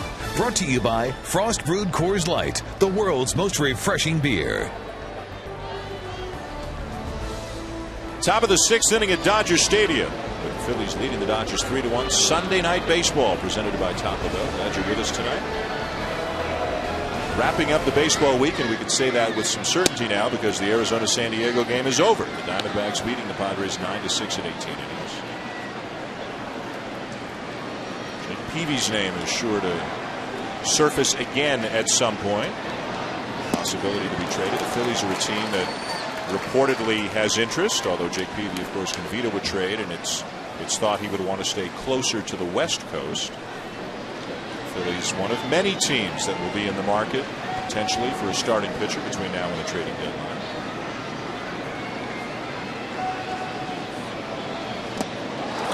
And right now, he's not picking up the breaking ball so well. He's not. I mean, you're talking about a fastball at 90 and then a curveball at 67, 68 miles per hour. And you start gearing up for the fastball, and then you get the breaker. And Ryan Howard way out front. And that's why he struggles against left-handers compared to Utley and Ibanez. Now the high fastball. When you see Ryan Howard struggle with the curveball, do you just keep throwing it till he shows you can hit it, or do you try to? Well, that pitch there was supposed to be a fastball up. It should have been way up. Yeah, it's a little high enough. Yeah, that wasn't high enough. And then obviously you come back with the breaking ball. Lays off the breaking ball. 2-2. Brad Ausmus does a nice job blocking that ball in case Ryan Howard swings at it for strike 3, keeps it in front. Somebody's going to snap that guy up as a coach as soon as his playing days. No question about it. The question is whether he's going to want to do it or not. And, talking to Bob Schaefer around the batting cage, he said he's got a lot of baseball left in him. He still can play a little bit, and real impact on Russell Martin with his catching. Fastball grounded to the shortstop for call. He snapped the ball because of the shift, one down. We talked about the Padres and Diamondbacks. Dari Noka will show us how it ended. Left fielder, number 29, Raul Alonso.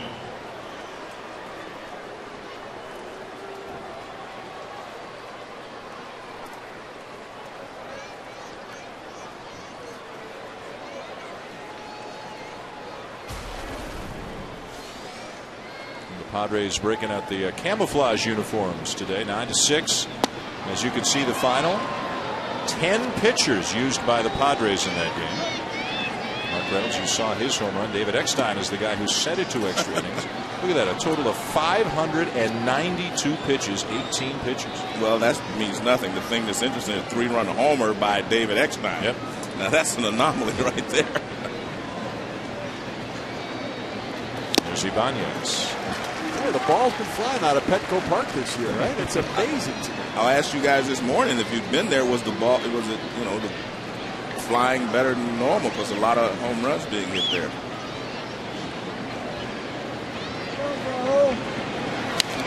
Ibanez fouls it back 1-2. Ibanez just a few days ago in San Diego on his birthday, on his 37th birthday, hit 2 home runs down at Petco, including one to straightaway center field, and that's a part of that park. You don't see many balls go out to straightaway center at Petco, especially at night. Ibanez having a sensational season. Looks like he's on his way to the All-Star game for the first time, and maybe as a starter. I know he's second among National League outfielders in voting as he pops one up into left field for Juan Pierre and the second out. One of the interesting things, though, is that the Phillies gave him a 4-year contract. And at 37 years old, that's an interesting transaction. There's a little history. Pat Gillick was the general manager in Seattle when Ibanez was there and still a consultant with the Phillies, and obviously a connection there. And Ibanez taking a 3-year deal plus an option, replacing Pat Burrell in left field has been a big upgrade. Ibanez is a guy who's driven in 100 runs 3 years in a row, but he's done it in Seattle. There's a fly ball to left field. Pierre is there to make the catch. Rollins retired, and the Phillies go in order, 3-1 Philadelphia.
the call.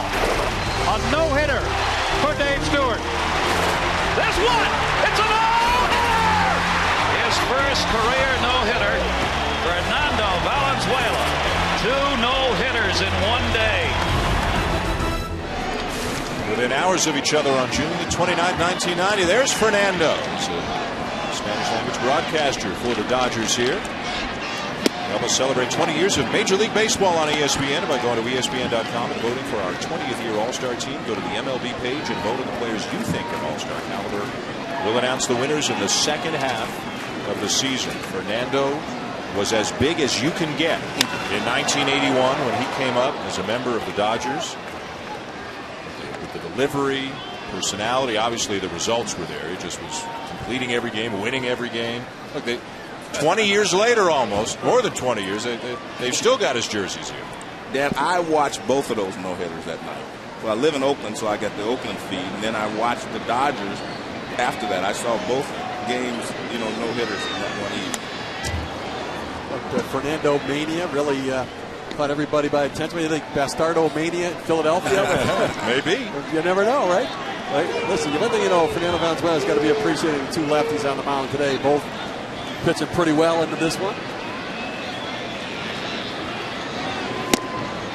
Just outside with a fastball, 1-2 on Blake, who's 1 for 2 tonight. The Phillies are going to have to answer questions in their own evaluations of Bastardo, though, is, what do they think of him? And obviously he's pitched pretty well both the first couple times out. But I think the long-term question is, can he continue to be successful without a real quality breaking ball and a feel for the changeup right now? Now they're going to give him some more outings, but I think they're going to continue that evaluation while they try to evaluate pitchers available in the market. There's been a lot of talk connecting the Phillies to different potential trade targets with pitchers out there. A lot more recently, Brad Penny was a name you heard bandied about. But they're going to look at the different tiers and levels of pitchers that could be available in the market. And obviously you go for plan A guys, the top guys. You see Bastardo's numbers there, pretty effective in this one. But those are those guys that could be front end of the rotation starters. And then if that doesn't work out deals, you look at the next level. Blake hooks the ball to left. It's down, it's fair, and it's all the way into the corner. Casey Blake with a double, 2 for 3. We talk about the potential starting pitchers that are out there. Listen, every team that's in the pennant race is likely to be looking for starting pitchers. Well, the Dodgers are there, certainly the Phillies, but you look at the top tier guys. We've heard a lot about Jake Peavy. Cliff Lee has an option year for next year. Roy Oswalt has not pitched the same this year as he has in the past. Eric Bedard, you say, well, top tier for Bedard. Well, you look at it, what they gave up for him, they're going to have to try to recoup a lot. And then that second tier, those guys are kind of middle of the rotation starters. Brad Penny, long track record of success. He gets traded every 5 years. Jason Marquis, his sinker ball might play well. Doug Davis from the Arizona Diamondbacks, Zach Duke. And you see the potential free agent acquisitions. Pedro Martinez, Tom Glavine just released from the Atlanta Braves unceremoniously. Did Ben Sheets rehabbing from injury. A lot of discussion. The Texas Rangers have dibs on Ben Sheets. There's James Loney at the very least trying to advance the runner. Runner at second, nobody out. Loney is 0 for 2 tonight. A ground out and a pop up. And one of the problems is Peavy and Oswalt can veto a trade. And I know Peavy said, at least it's been rumored, that he would pitch for the Dodgers, but the Padres aren't going to trade him to the Dodgers. And Oswalt supposedly turned down a trade, so it's not going to be easy to mix and match. And Steve, money is always a factor, but given the economy over the last year, is it more of a factor this year in trades than it normally is? Well, I think it certainly is a factor. I think the one way to look at it, though, these contracts were signed prior to Johan Santana, CC Sabathia. So if you're looking at getting the premium pitcher in the free agent market, you're going to pay more than what these guys are getting. So they may ultimately be values for the long term if they're still premium pitchers. Jake Peavy dealing with an ankle issue, had to leave his last start. Oswalt hasn't quite looked himself so far this year. So money's certainly a factor. And listen, the player having no trade rights means you have to ante up a little bit more if you want him to get approved to trade.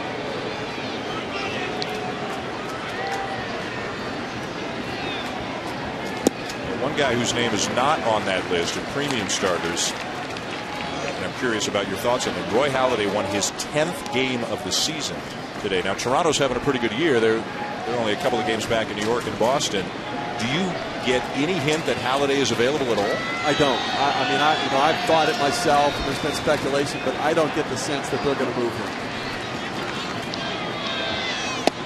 Outside and a full count on Loner.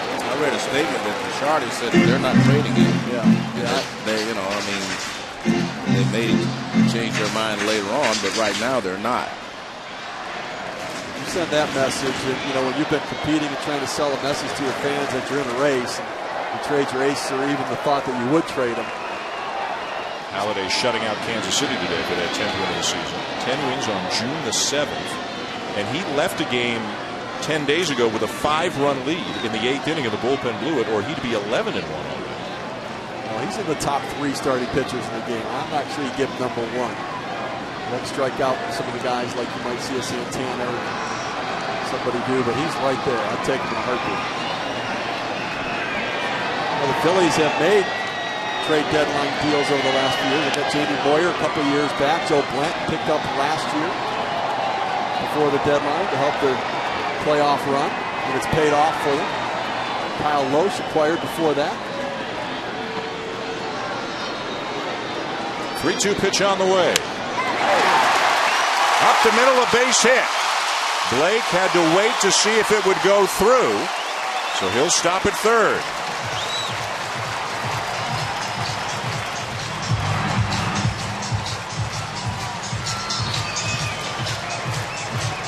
When you were talking about Bastardo, in between starts is when they need to work with him on that changeup.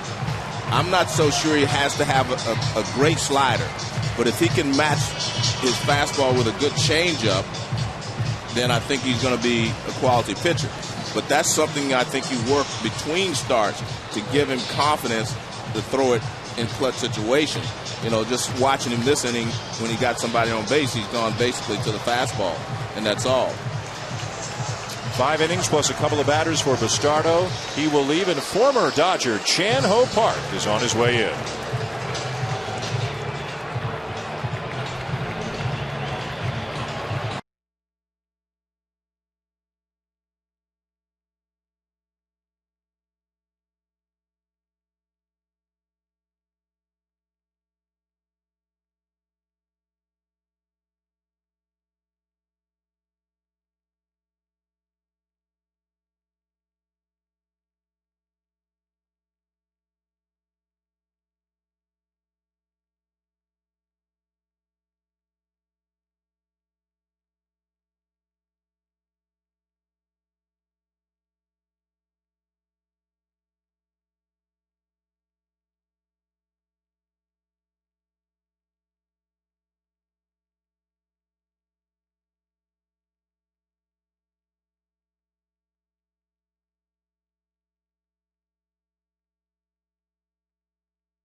Pitches last time the fastball.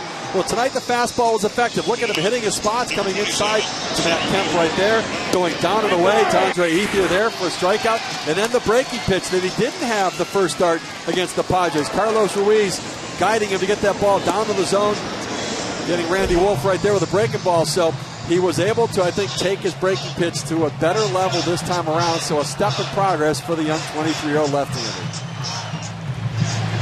He'll look on anxiously with 2 on, nobody out. 3-1 the Phillies lead. Bottom of the 6th inning, and a very familiar face To Dodger fans, veteran right-hander Chan Ho Park, who of course began his career with the Dodgers in '94, was here through 2001, then returned to the Dodgers last year, and had a terrific year mainly as a reliever for the Dodgers a year ago, now working out of the pen for the Phillies. You can see the numbers are not impressive for Park. He started the year as a starter, didn't pitch well, and then they sent him to the bullpen, where they hope to get better use out of him.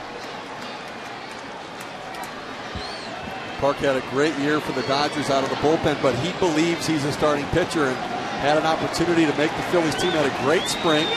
Beat out Jay Hatton for that spot in the rotation. Now, they booed him when he was announced as he ran in from the bullpen. This is a guy who pitched well for them just last year.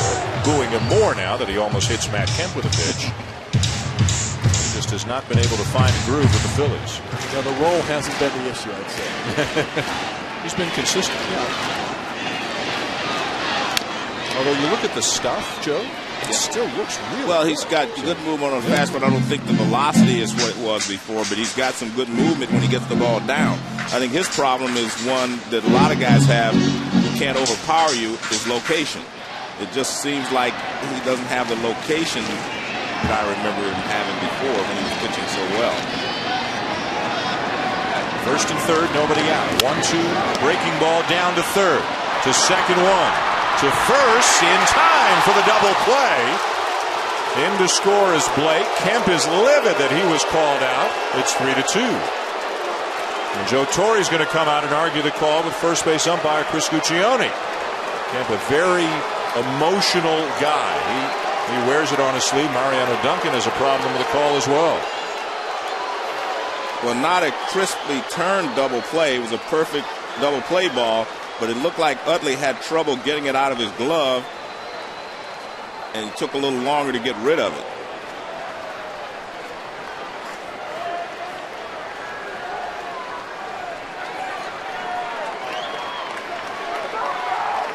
And it's a good play by Feliz. He gives him a good throw. The ball's grounded to Feliz. Now he gives Utley a good throw. Well, he got rid of it, but it just seemed like when I was watching it in full speed, regular speed, it just looked like he was took him a little longer to get rid of it, and you see he does have an argument, meaning Kemp. He definitely had an argument on that play coming with the umpire. It's a big call. A double play, no RBI, a run in. And here's for call, a walk and a pop-up.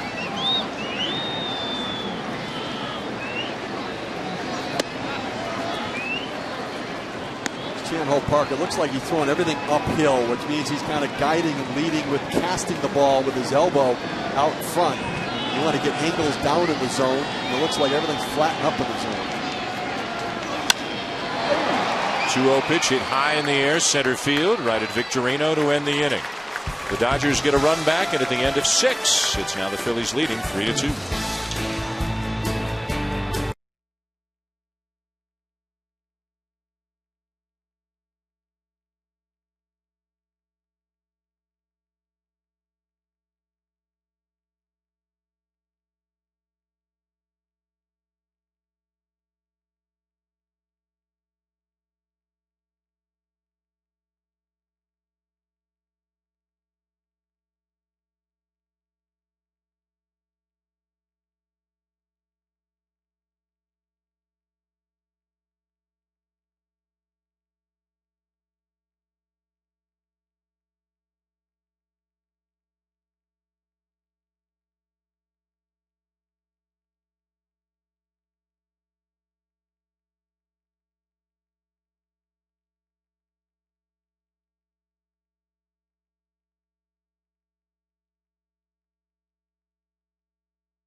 you're going to lose a lot of double plays that way.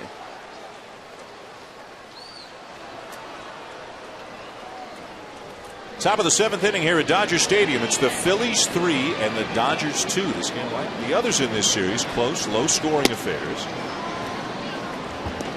Pedro Feliz, the number 7 hitter in the Phillies lineup, leads it off against Randy Wolf, who has now pitched at least 6 innings in 11 of his 13 starts this year. Liner into center field, a solid base hit for Feliz. He's had a productive night, a sac fly, a walk, now a base hit. Let's go back to the studio and check in with Dari Noka. Catcher, number 51, Carlos Ruiz.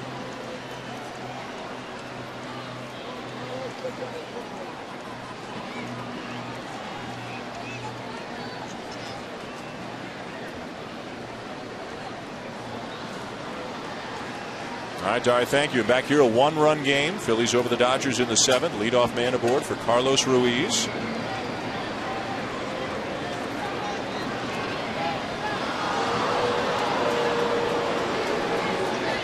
Ruiz 1 for 2, had an RBI single his last time up. Very under the radar kind of guy, underrated kind of player.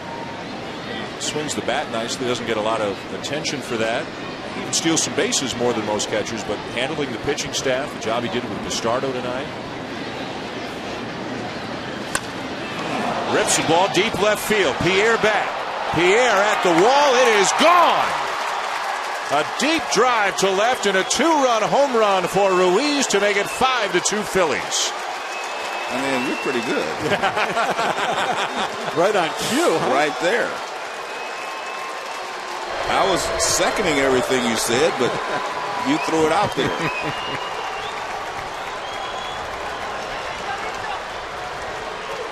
Well, it looks like a fastball he tried to get in, and he did not get it in. Well, see, the target's in.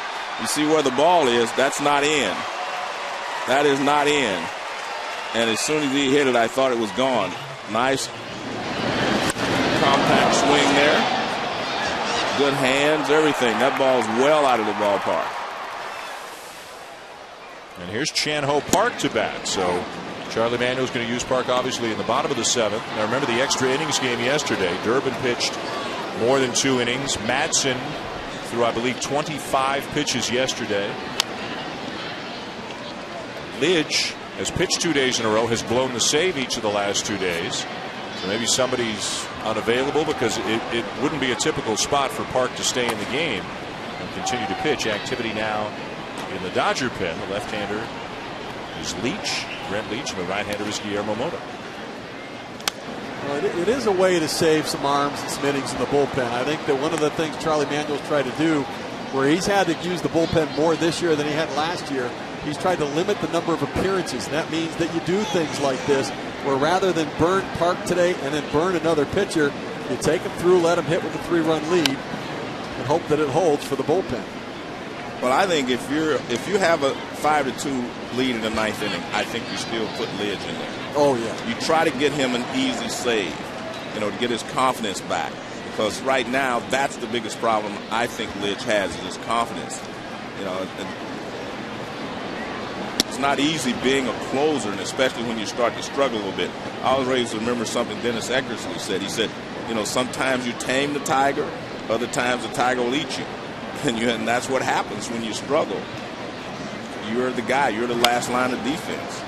Grounded to third. And Park retired. The problem for Lidge is the Tiger ate him on Friday, spit him out, and then ate him again yesterday. Yes. And it's just Rich Dubé, when we talked to him earlier, he talked about command and confidence. And I agree that 6 blown saves over 2 years isn't that big a thing. But but 6 blown saves in the first 54 games of the season is an issue for a guy who at times has been challenged with his confidence in the past. That's why when he went to Philadelphia, I thought, wow, I said, if he blows a save in Philadelphia, they're going to eat him up a little bit. Well, he was perfect last year. So he never was tested, and that's the true test of a closer. It's not when you're going well and you can rattle off 12 saves in a row. It's when you blow a save or you blow a couple in a row. How do you handle it? How do you react to the way fans respond to you? remember, he struggled in Houston there for a while as well. But in Houston, I thought it was more of him tipping his pitches. You could see when he was throwing the slider. You could see when he was throwing the fastball from the windup, and stretch when he first, when he was with Houston and struggling. He corrected that, and he had a great season last year. But the game will not allow you to dominate it. I mean, that's just the way baseball is. Now Victorino rips a ball deep to left field and gone. Second home run of the inning for the Phillies, 6-2. Joe looked like he tried to come in with another fastball right there. Yeah.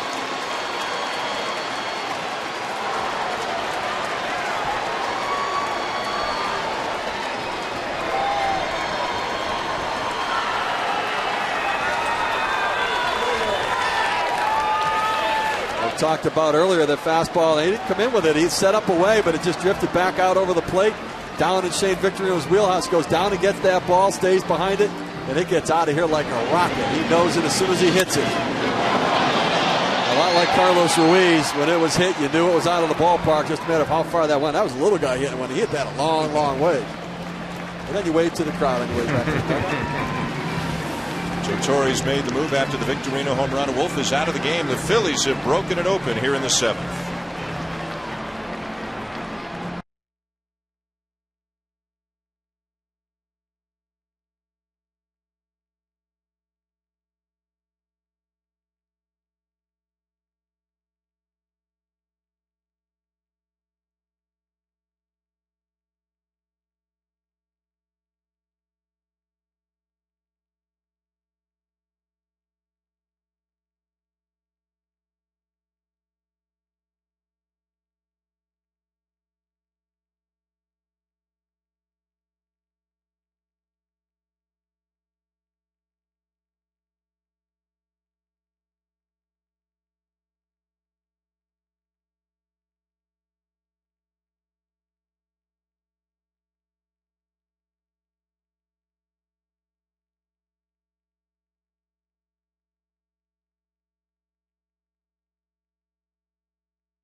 Ball is on ESPN at 7 Eastern tomorrow from Yankee Stadium in the Bronx. It's the Rays and the Yankees. Then on a Wednesday night baseball presented by Smirnoff Ice, also at 7 Eastern, the Yankees head to Fenway Park, New York and Boston. Chin-Ming Wang and Tim Wakefield is scheduled to match up in the Wednesday night game. Here is rookie left-hander Brent Leach, called up in early May, making his 16th appearance of the season. He's done a good job lately for the Dodgers. Scoreless relief in 9 of his last 11 outings. Had a chance to face Ryan Howard for the first time on Thursday night. In the first game of the series, struck him out on 3 sliders. He may face Howard if this inning continues that far. He'll face Utley right now. So here's Brent Leach coming to the big leagues. And one thing you know, Joe, the good left-handed hitters aren't getting pinch hit for. If you're a left-handed reliever, any left-handed hitter, your job is to get left-handed hitters out. So he's got to face Utley, Howard, and Ibanez. Liner to first. 2 down. And Utley 0 for 4. Well, Leach getting an opportunity with Hung-Chi Kuo, their fine left-hander, out on the disabled list. And Kuo was dominating last year for them, and he has just unbelievable stuff. But he's had 3 or 4 surgeries on that elbow. The elbow's flared up again. And this is an area where I think the Dodgers are going to have to fortify themselves. Left-hander coming out of the bullpen. And it may be for the playoffs. If they add a starter, maybe Randy Wolf becomes that guy coming out of the bullpen. We talk about his dominance against lefties. Ball 1 to Jason Worth, who's 0 for 3. 6 runs on 8 hits for the Phillies. Well, true to form, they've hit a couple of home runs tonight. Ruiz and Victorino. The Dodgers with 2 runs on 7 hits. Neither team has committed an error. 2-0.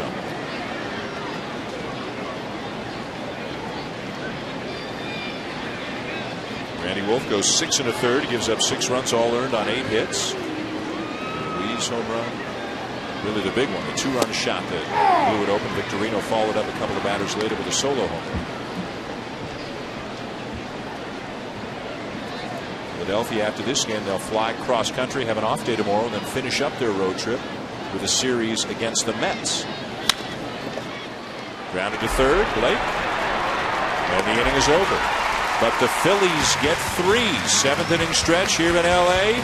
Ruiz and Victorino homers, 6-2 for the Phillies.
Baseball presented by Taco Bell. Here at Dodger Stadium, Dan Schulman sitting in for John Miller tonight, joined by Hall of Famer Joe Morgan, Steve Phillips.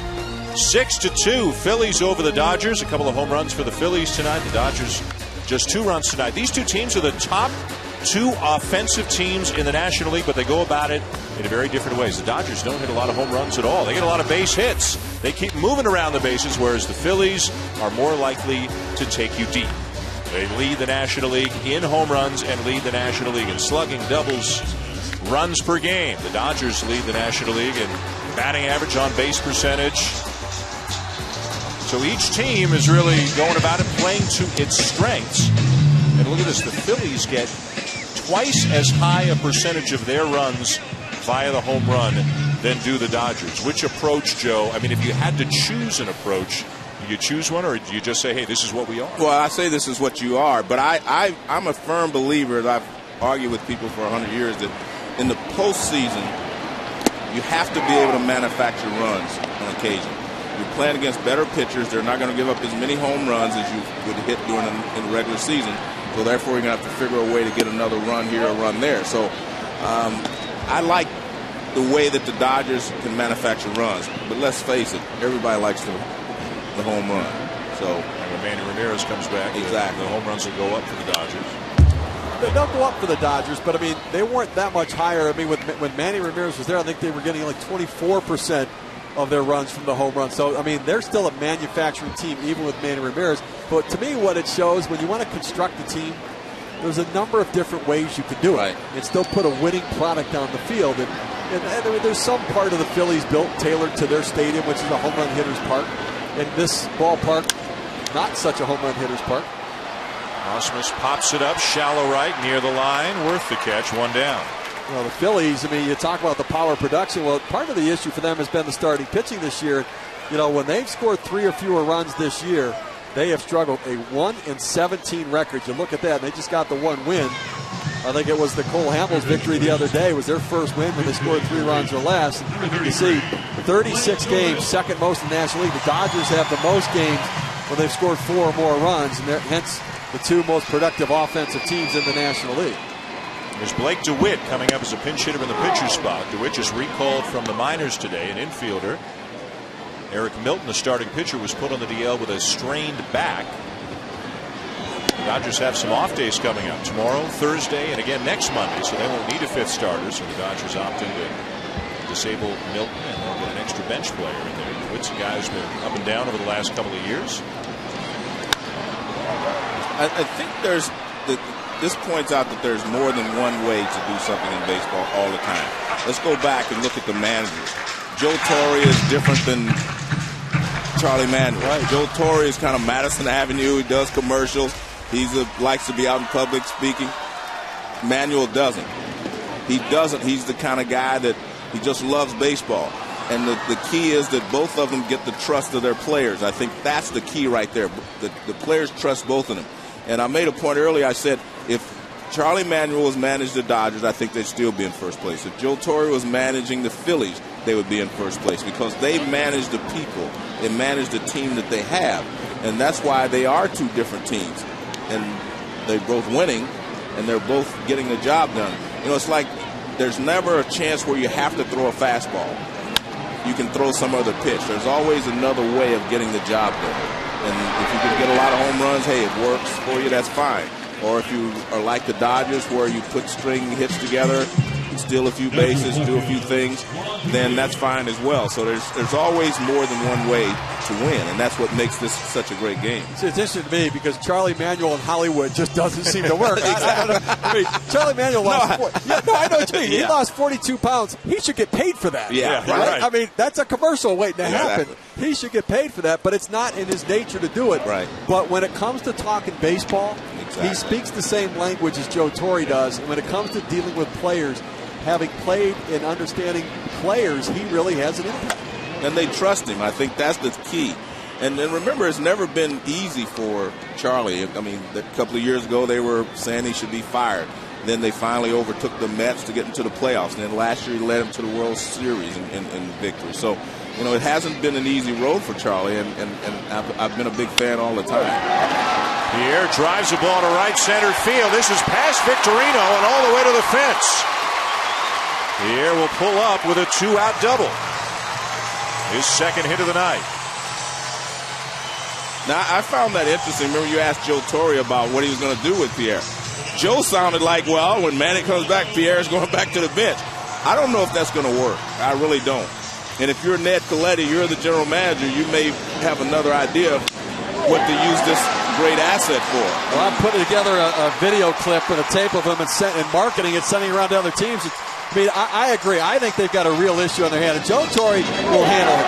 But Juan Pierre is a talented guy that needs to play. Right. And there's some part of Ned Colletti that has to think it would be right to take care of Juan Pierre as well. The way he has reacted and accepted his role here with the Dodgers, you're right. Take care of him by trading him somewhere where he can't play. Somewhere where he can't burn me too. No, I mean, I want to take care of him, but I want to take care of me too. So a nice American League team might work. But it depends on what you get back. Right. I mean, you get something good back for him, and everybody's ahead of the game. Well, maybe what you get back is you get some financial flexibility. Well, did it hit him or not? Hudson reacting like it did on the left foot. The umpire didn't give any indication that it did. Well, he's headed for first base. Yep. So Hudson hit I guess pitch. he did get hit. Ed Coletti, the general manager of the LA Dodgers. Number 16.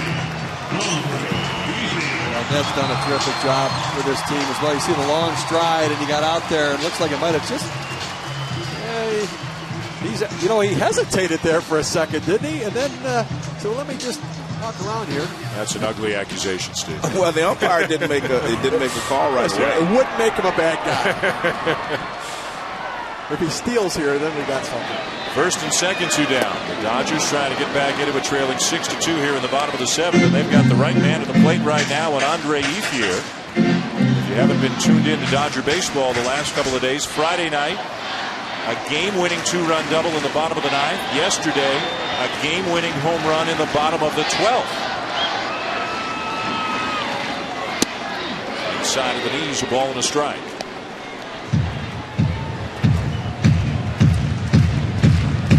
Talked about Pierre and Manny Ramirez. The other 2 outfielders are Matt Kemp and Andre Ethier. They're everyday guys. There's nothing you can do with those guys. There's nothing you'd want to do with those guys. The only thing you could do is what Joe basically said is he's going to give him a couple of days a week. He'll probably spell Matt Kemp sometimes, and give him a rest against some tough right-handers. I guess is what we're thinking. I mean, Juan Pierre is a valuable guy to come off the bench. If you're going to pinch hit to have him lead off an inning to try to get on, but you're underutilizing his abilities by having him come off the bench. I keep falling back to what I said. The guy's a lifetime 300 hitter in the big leagues. There aren't many of those. The other side to look at it is, you know what? I mean, where would they be now if they had traded Juan Pierre last offseason? Where would they be? I mean, you'd be having young Jamie Hoffman getting playing time in left field, and he's not Juan Pierre. Well, not only that, having to deal with the loss of Manny Ramirez right away, he made that palatable because he came in and hit 400. I mean, he hit 400 for the first week or so. So now the guy said, well, we can do this. But if they wouldn't have had him, they may not have had that confidence. 3-1 pitch. Ground ball to second. And the inning is over. The Dodgers leave a couple of men on. We're through 7 here at Chavez Ravine, 6-2 Phillies.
and in part by One A Day Men's, specially formulated for leading health concerns of men.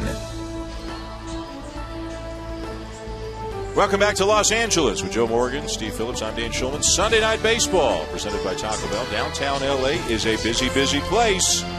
Lakers and the Magic at a game 2 on ABC. The Dodgers and Phillies here 6-2 Philadelphia, top of the 8th. Rookie right-hander Travis Schlichting is on. Here to work the top of the 8th inning. Recalled from Double-A just on Thursday. He was a guy, Joe. I don't know if this ever. It's probably never happened to you. He wore number 80 in spring training, so he would have been considered a long shot. I'm thinking at that point to make the team, and maybe a long shot to be a pitcher in the big leagues. He was drafted by Tampa Bay as an infielder back in 2003, and Steve, in 2006, the Angels converted him to a pitcher. Converted the pitcher, ended up getting released, going to independent league baseball, and Dodgers scouting system once again. We talked about what a great job they've done with scouting and finding some arms, and they signed him, and here he is in the major leagues making his major league debut. And he faces Ryan Howard. Go get him. Can you decline? Can you decline the opportunity? Wait, who's up? No. Can somebody else go in right here? Hey, first of all, number 80? Number 80. Not now, in the spring. I know, yeah, but man, yeah, he didn't have much of a chance. No. 96 gets you a little bit of a chance right there. You know, just we did the Cubs and Dodgers game last week, and really credit the Dodgers scouting staff. Ronald Belisario, an outstanding reliever for their team. They picked him up, saw him in winter ball, and he's a major part of this bullpen. You know, you find pitchers. It's the one thing, you can find pitching out there. It's hard to find an everyday position player. But there are guys you can find. You can resurrect guys. The Cardinals do it all the time. The Kyle Loses, Joel Pineros, guys who showed flashes but then maybe struggled and their value's gone down a little bit. This young guy was in the independent leagues pitching. Ronald Belisario, he bounced around a little bit from organization to organization. They saw him in winter ball, signed him, brought him in, and he made their staff. Slider taken low, 2 balls, 2 strikes. I think you can find a relief pitcher. You know, can give you 1 inning here or 1 inning there that doesn't have to go through the lineup 2 times in order. Those are the quality guys or your starters when they have to go through the lineup 2 or 3 times. Well hit, deep left center field, gone. The first batter that Schlichting faces in the majors takes him deep. Ryan Howard makes it 7-2. I actually think that was yours and Steve's fault, because you guys are giving the guy, well, he got to face Ryan Howard or whatever. He didn't even know. He just said, I'm going to pitch to the guys in front of me. And you guys made him aware of that, and now he's a number. I'm calling and firing the scout right now myself. I mean, listen, you got to get your first out of the way in the major leagues, and listen, there's no shame in giving up a home run. You go fastball, trying to get it out over the plate, and he's beat him on a couple fastballs up in the zone. But Ryan Howard saw 3 of them. He takes the breaking ball down and then takes that fastball away and pummels 96 over the left center field wall. Welcome to the big leagues, big guy. Now Raul Ibanez. Number 17 on the season for Howard. 3rd home run tonight for the Phillies. Maybe this is the beginning of that hot streak. Ibanez lines the ball to right field. And there is Schlichting's first major league out on the catch by Ethier. Well, Raul Ibanez has a quick bat. I mean, that thing just whips through the zone. We saw him do a nice job going the other way earlier in the game. But, you know, you talk about 96-mile-an-hour fastball, and he can get that bat head out there. I watched him in batting practice, and he's unique in what he does. He's kind of old school, the way he takes batting practice. The first round, he hit everything the opposite way. The next round, he hit everything back through the middle. And the final round, he pulled some balls. And that was an interesting way of warming up to me. You know, go the other way, then back through the middle, then back to the middle. And then you might have to pull the ball in the game, so you get the barrel out in front. So he looked like he knew what he was doing in the batter's box. I mentioned a little bit earlier that he'd driven in 100 runs each of the last 3 years, but in Seattle, and didn't have a chance to, we went to break, didn't have a chance to get more on that. You live on the West Coast, and you know that there are people on the East Coast who just don't stay up late enough or don't follow West Coast teams enough, and playing in Seattle, I don't know how many people across the country realized how good a player Ibanez had turned into. There's the strong arm for call to get Rollins 2 down. If your name's not Ichiro, no one knows who you are on the West Coast. Well, you talk about a guy who was signed as a catcher. Then they later converted him to outfield. He didn't get 500 plate appearances in a season until he was 30 years old. Was thought to be a role player. Nobody ever gave him a chance, but he persevered through it. His parents defected from Cuba. His mother was pregnant with him in 1972 when they came over from Cuba. Moved to New York, and then later, shortly thereafter, moved to Miami. There's Pedro Feliz. He really credits his father's work ethic. And his dad was a chemist in Cuba. Came here and could do that work for the cruise lines and the warehouses, moving things around. But always thankful for coming to the United States and the opportunities that it would give. And Raul Ibanez talks about that a lot, with the impact that his father had on his life. And his father actually passed away just after he got drafted and signed. So I never really saw him play professional baseball. If you want to call him a late bloomer, but really didn't become a regular in the major leagues until his late 20s. I think when he was 30 is the first time he ever got 500 at-bats in a major league season. And when they think there are 1,000 players in your year alone who are better than you, you're a long shot. Raul Ibanez, as we mentioned earlier, he would seem to be a lock for the All-Star game. As of right now, he's going to be voted in. If it continues, he's second among National League outfielders, but even if he's not voted to start, he's gone.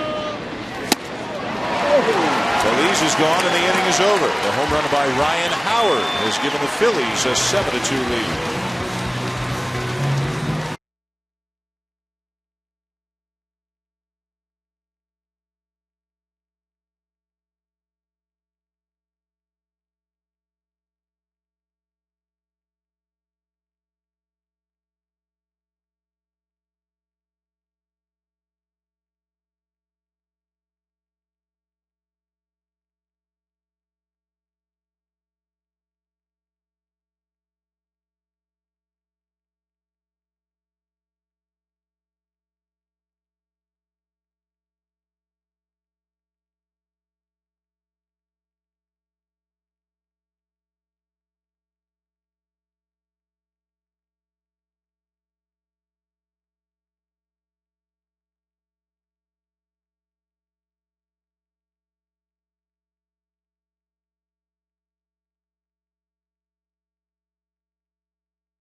Dodger Stadium, the Phillies 7 and the Dodgers 2. The Phillies looking to get out of here with a split of this 4-game series. Chan-Ho Park back in the mound for the bottom of the 8th. Casey Blake leads it off for the Dodgers. Lays off the slider outside, ball 1.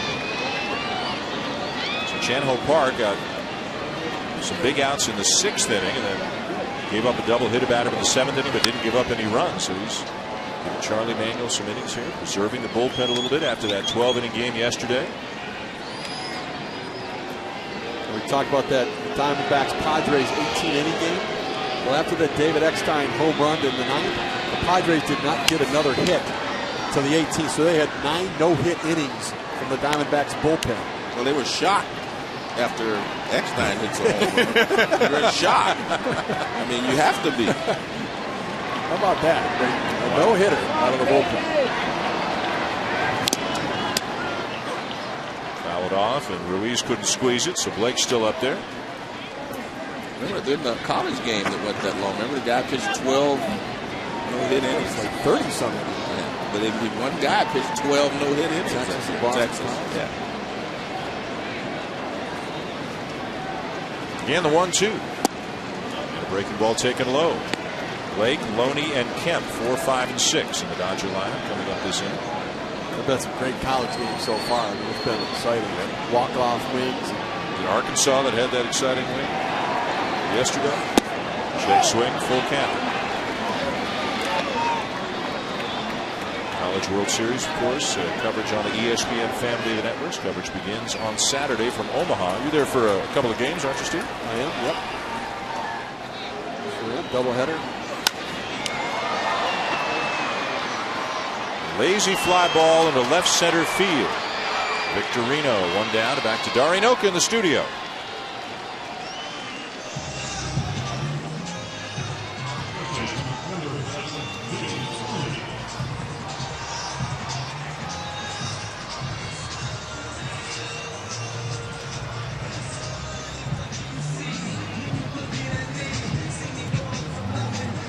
All right, Dar, thank you. The Magic try to square the series at a game apiece before the series shifts back to Orlando, with coverage continuing on Tuesday night on ABC.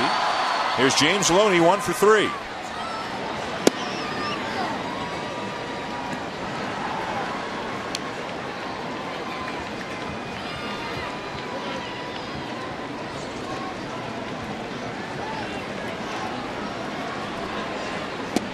There's a slow curve in for a strike.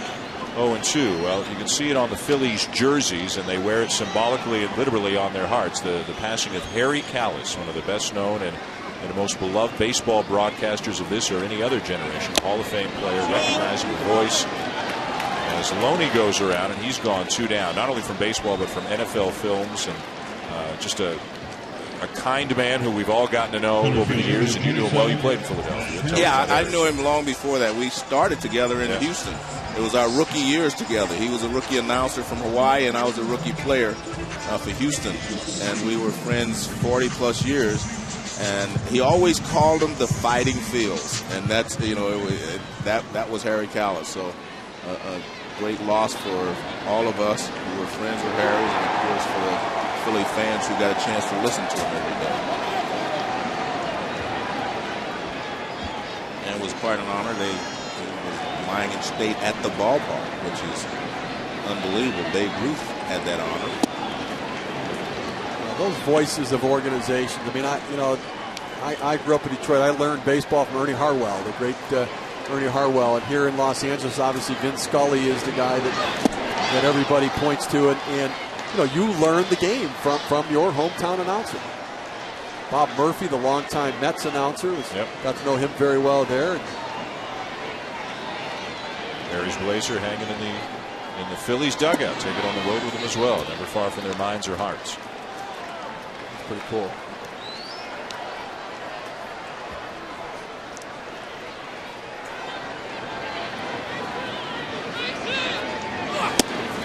Just outside. 3 balls and a strike on Kemp.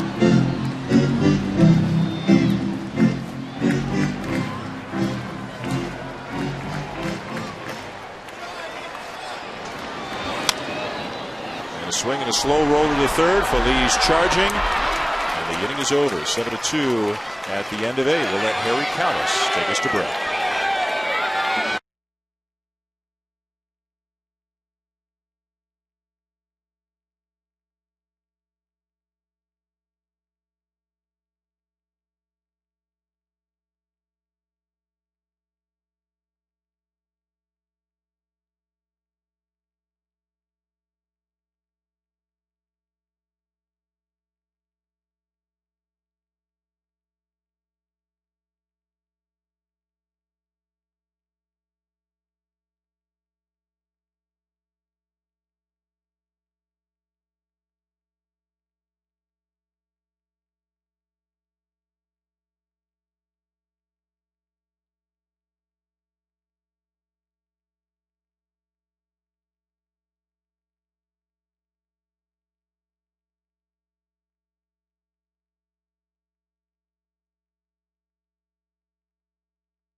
Top of the ninth, Carlos Ruiz, the Philadelphia catcher, takes a strike. Right-hander Travis Schlichting, his second inning of work. 7-2, the Phillies lead. 3 home runs for the Phillies tonight, including one by Ruiz, his last time up. Shane Victorino homered a couple of batters later, and then Ryan Howard homered in the 8th. So tonight, the team with the best road record in baseball is leading the team with the best home record in baseball and looking to split this 4-game series. Breaking ball inside, 2-1. Well, you got a lot of Dodger fans who are keeping an ear or an eye on the Laker game at the same time, with the Lakers leading in overtime over on ABC. 3-1. I actually subscribe to that Charles Barkley theory that the NBA referees, it makes me really appreciate Major League umpires.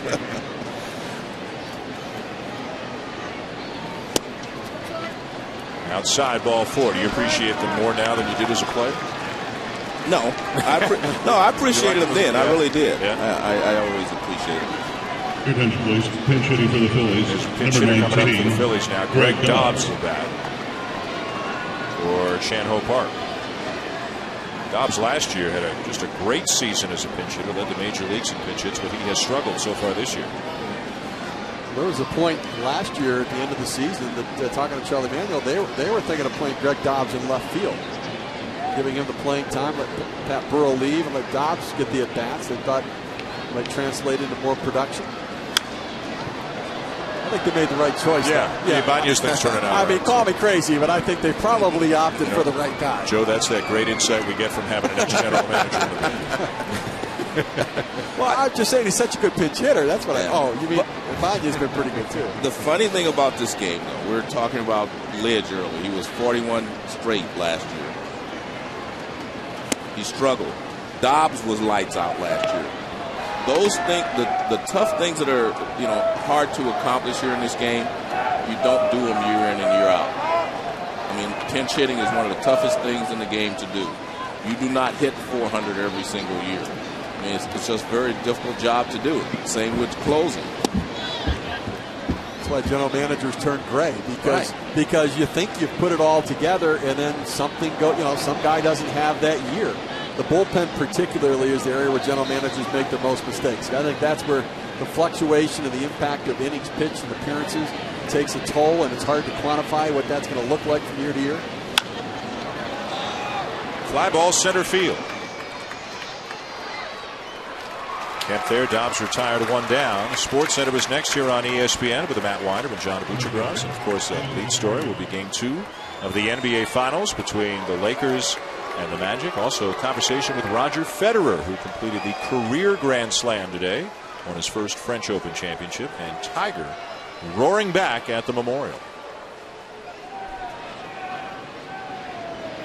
Shane Victorino, the batter, got a couple of hits, including a home run tonight. Chases down and away, 0-1. One of my great times I spent, as a sports fan, was in Paris at the French Open. I went with Andre Agassi and his group, and that's the year that Andre became one of the guys that won all 4 majors, as Roger Federer did today. That was his final major that he needed, and he won it, and it was great to be there, hanging out with him. I was there for a week or whatever it was, and it was great. I want to start hanging out with you more. I was going to say, you got room for 2 more? It was great. You sat down in the owner's seats at the Dodger game. You went to the Laker game the other day, and you go to the French Open. Well, I got lucky. I have friends in high places. How's that? Do you need some friends in low places? Steve and I are available. Yeah. But it was great. I had such a great experience, as a sports fan, to be at the French Open. You are, well, I don't think people know, you are an avid, whether it's tennis, golf, football, basketball, you're an avid fan. Yeah, I am. I'm a big sports fan. Here's Chase Utley, and on an 11-game hitting streak, but 0 for 4 tonight. What's the best single event you've ever attended in person? Other than the World Series? Yeah, as a fan. Probably that French Open, because of my connection to the guy who won. obviously, the Masters has been a great experience for me. But I've been to the NBA Finals before, NBA All-Star Game. I mean, I've Super Bowls. Like you said, I'm a sports fan, so I've been to all of those. I guess the most excited was I was there when the Raiders won, a couple of their Super Bowls. Yep. So that's exciting. That's like being in Paris with Andre winning. Now to play 2-1. All right, you guys, what is your? Yeah, I was worried you were going to ask me that. You went to the Masters. I went to this miniature golf championship. No, it was really good. No. The guy got the windmill. Come on. That big gorilla they shot up between. No, come on. What is your? For me, I think it's the 71 All-Star game in Detroit. Okay, I was sitting up in right field when Reggie hit it out of the stadium, and that for me was it. Non-baseball wise, there hasn't been one. I don't have access to those special places yet. Dan has, but Dan. I don't know. I mean, as a fan or working? Just Fan. We're all working. I don't know. I don't have connections either. We got nothing. Yeah. What about a hockey game? All right. Now you're talking my language. I know. That's why I brought it up. Outside in a full count. I mean, I was at the game where Joe Carter hit the home run that won the World Series, so that's pretty good. I mean, to see a World Series ending home run, that's pretty good stuff. All right, what about Maple Leaf Gardens, the old Yankee Stadium? That's the Yankee Stadium of hockey. I'll tell you what, I'll take you to a Stanley Cup final game if you take me. I've been there too. Yeah? Yeah, good.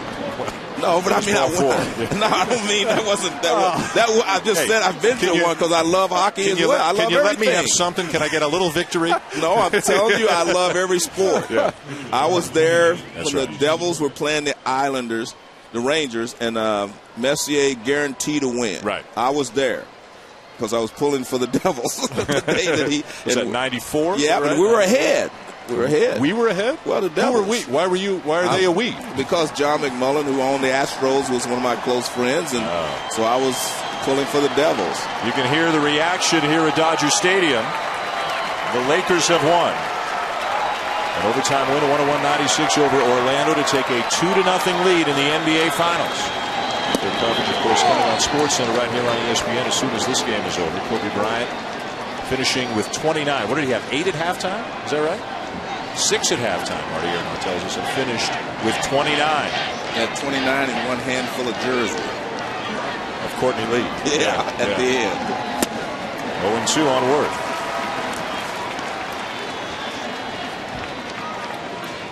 I'm kind of feeling bad about myself. I know. I'm searching. Come on. I got nothing. Come on. He's been to Maple Leaf Garden. I've never been there. You're like you've been to like a curling sort of championship or something. I've never been there. 1 ball, 2 strikes. Well, you've been to the All-Star game. Yeah, I mean, and that was the All-Star game with the most, Hall of Famers or something? Yeah. That was a good one. Yeah. Listen, the Home Run Derby last year. I missed that one. Did you? I didn't play in that game. I got one on him, Dan. I played the year before and the year after. I didn't play in that one.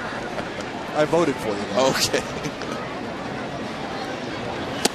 Just outside to even it up at 2-2 on Worth.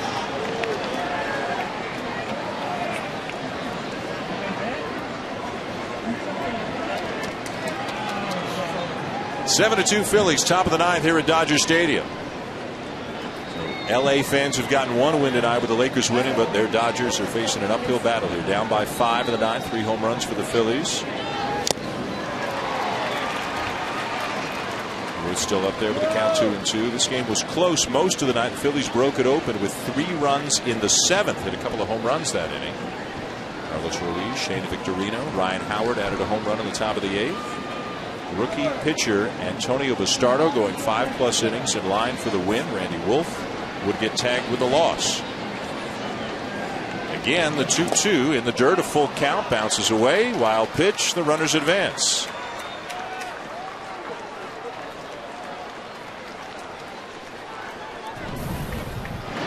Well, you see in the 7th inning that fastball down and into Carlos Ruiz, and you knew it as soon as it left his bat that it was going out of the ballpark.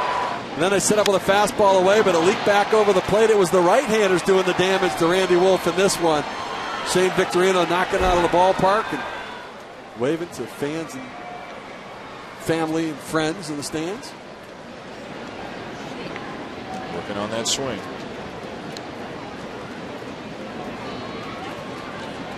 It's a Cole Hamels, man. If I was up there against you. Yeah, that change up. Yeah. I'd strike out like everybody else. He'd say, I'd go up there batting left-handed to take that changeup away from him. See Victorine at the top. Yeah. He and Orlando Hudson, I'd pay to see that. Yeah, that'd be a good competition. Two of them have a competition.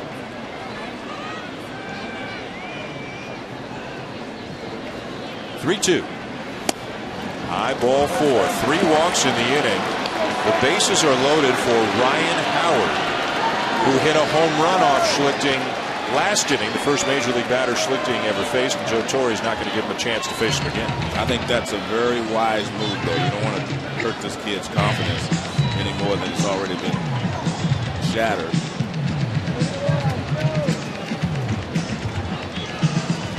So Joe Torre going to the pen. Guillermo Mota will enter the game here in the 9th inning.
Boys and Girls Clubs of America is the official charity of Major League Baseball. Reaching more than 4 million kids worldwide, together they create a positive place for kids. With C. Phillips and Hall of Famer Joe Morgan, Dan Schulman here at Dodger Stadium. And Guillermo Mota is the 4th pitcher of the night for the Dodgers. Veteran right-hander has struggled some this year. The walks are a little bit high. Batting average against very high. With more relevance, bases loaded. Ryan Howard's at the plate. First pitch swinging, he skies one to left field. Not a routine play, but Juan Pierre will make it as the runners were circling the bases. The inning is over just like that, going to the bottom of the 9th.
7-2. MLB.TV, the ultimate baseball experience, featuring 100 out-of-market games per week live on your computer. More details, visit MLB.TV, where baseball is always on. After 3 shutout innings from Chanahoe Park, got them to the 9th inning. On in the 9th for Charlie Manuel is Ryan Madsen, one of the true quality setup guys in Major League Baseball. This guy's got a big arm. Oh, he really does. We saw the fastball really kick up last year down the stretch in the postseason. He has an outstanding changeup as well. He has all the makings, get the swing and misses that you need. Big situations with runners on base. A real valuable part of this bullpen. He, along with J.C. Romero, the 2 setup men, to lead up to Brad Lidge, the closer. Raphael for call, Brad Ausmus, and then a pinch hitter in the pitcher spot coming up for the Dodgers here in the bottom of the 9th. And barring a huge comeback here, we'll split this 4-game series with the Phillies. Remember, these 2 teams met in the NLCS a year ago. Philadelphia, of course, winning on their way to winning the World Series. 1-5. And I don't think anybody would be shocked if these 2 teams met at some point in October this year. Guys, I got it, though. We'll all go to Wimbledon next year. All right. Next year. ESPN is going to be broadcasting Wimbledon tennis starting this year. But let's go. Yeah, they've been doing it for a while. I'm sorry. They're going to do the finals this year. Nice. So I'm we in. go? We should go. Great. I'm in. I'm in. All right. We leave on a Tuesday. We're back for the weekend. I got you. Dan, we're taking your plane? Yeah. Mine's in the shop. I'll get you next time. The 2-1 for call. He lines the ball to right center. That's a base hit.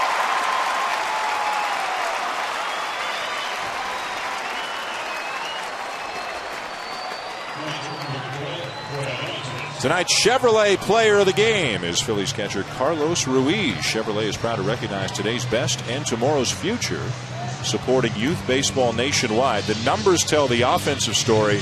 Something you can't quantify as easily is the work that he did with Antonio Bastardo, making just his 2nd major league appearance. And Ruiz obviously instrumental both Tuesday and tonight in the success that Bastardo has had in his 2 starts. Here's Ausmus. Sometimes a catcher is far more important to young guys than we realize, because you have a scouting report, and maybe that young guy can't pitch to that scouting report because he hasn't been in the big leagues long enough. So then it's up to the catcher to take what he does best and work around the scouting report and get the job done. So, as you mentioned, he did a good job with Bastardo tonight, so he deserves that as well as for his home run. Fouled off by Ausmus, 1-2. So we make a lot of use of the scouting reports, all the teams, but every pitcher on that staff can't pitch to that scouting report. Say the guy has a weakness of high fastball, you may not be able to do that. Say he has a weakness of an off-speed pitcher, you may not be able to throw him for a strike. So it's up to the catcher to work you around and through the scouting report with your best stuff. Now, for instance, Bastardo's scouting report was his fastball was 89 to 91. That was, and he came in throwing 94, 95. So you may read the report, and I'll tell you, Rich Doobie and Charlie Manuel was surprised at the fastball that they saw. That changed the way they wanted him to pitch, because exactly to your point.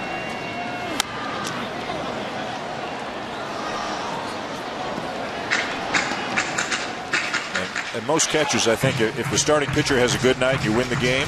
Yeah. The catcher feels it's been a successful night, even if he went 0 for 4. And that's because that's their number 1 priority, is helping their pitcher get through the ball game. It should be. Yeah, it should be. Good point.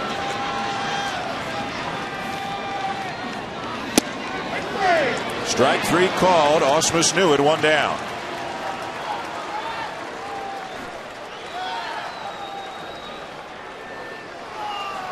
Ausmus an 0 for 4 9, and now Mark Loretto will come up as a pinch hitter. Well, the veteran off the bench has done a very nice job in the limited opportunities that he's gotten this year. Struggling lately, as a lot of the Dodgers are. We mentioned coming into the game tonight, they have scored only 27 runs in their last 10 games, yet they're 6-4 in those 10 games. Right now, as of this moment, it's 29 runs in 11 games and looking at a loss. So while they weathered the storm to a tremendous extent after the suspension of Manny Ramirez, the offense has cooled off some, and really the success they've had has been a little bit of timely hitting, but really more a lot of good pitching for the Dodgers. Right. And that's the surprising thing for me about the Dodgers. I would not have anticipated them to have the top ERA in the National League.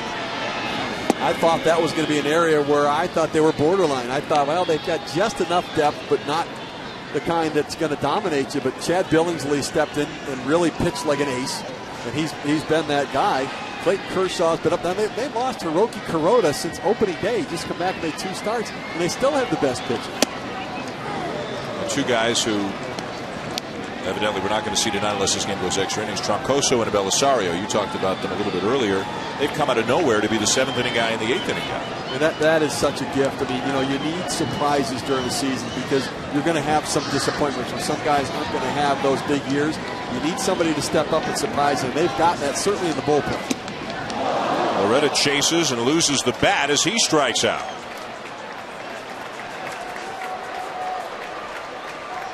Sports Center comes your way right here on ESPN as soon as this game is over. Matt Winder and John Abuchagraw standing by to tell you everything you need to know about Game 2 of the NBA Finals, won by the Lakers in overtime. A conversation with French Open champion Roger Federer, and Tiger makes a Sunday charge at the Memorial.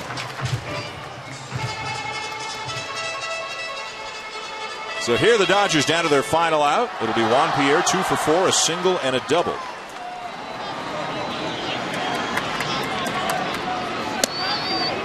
Fastball a little bit up and in for ball 1. I just found out why he's such a good player. He was named after Hall of Famer Juan Marichal. That's a good start. Yeah. I mean, pick a Hall of Famer, give him a Hall of Fame name, and he's going to play well.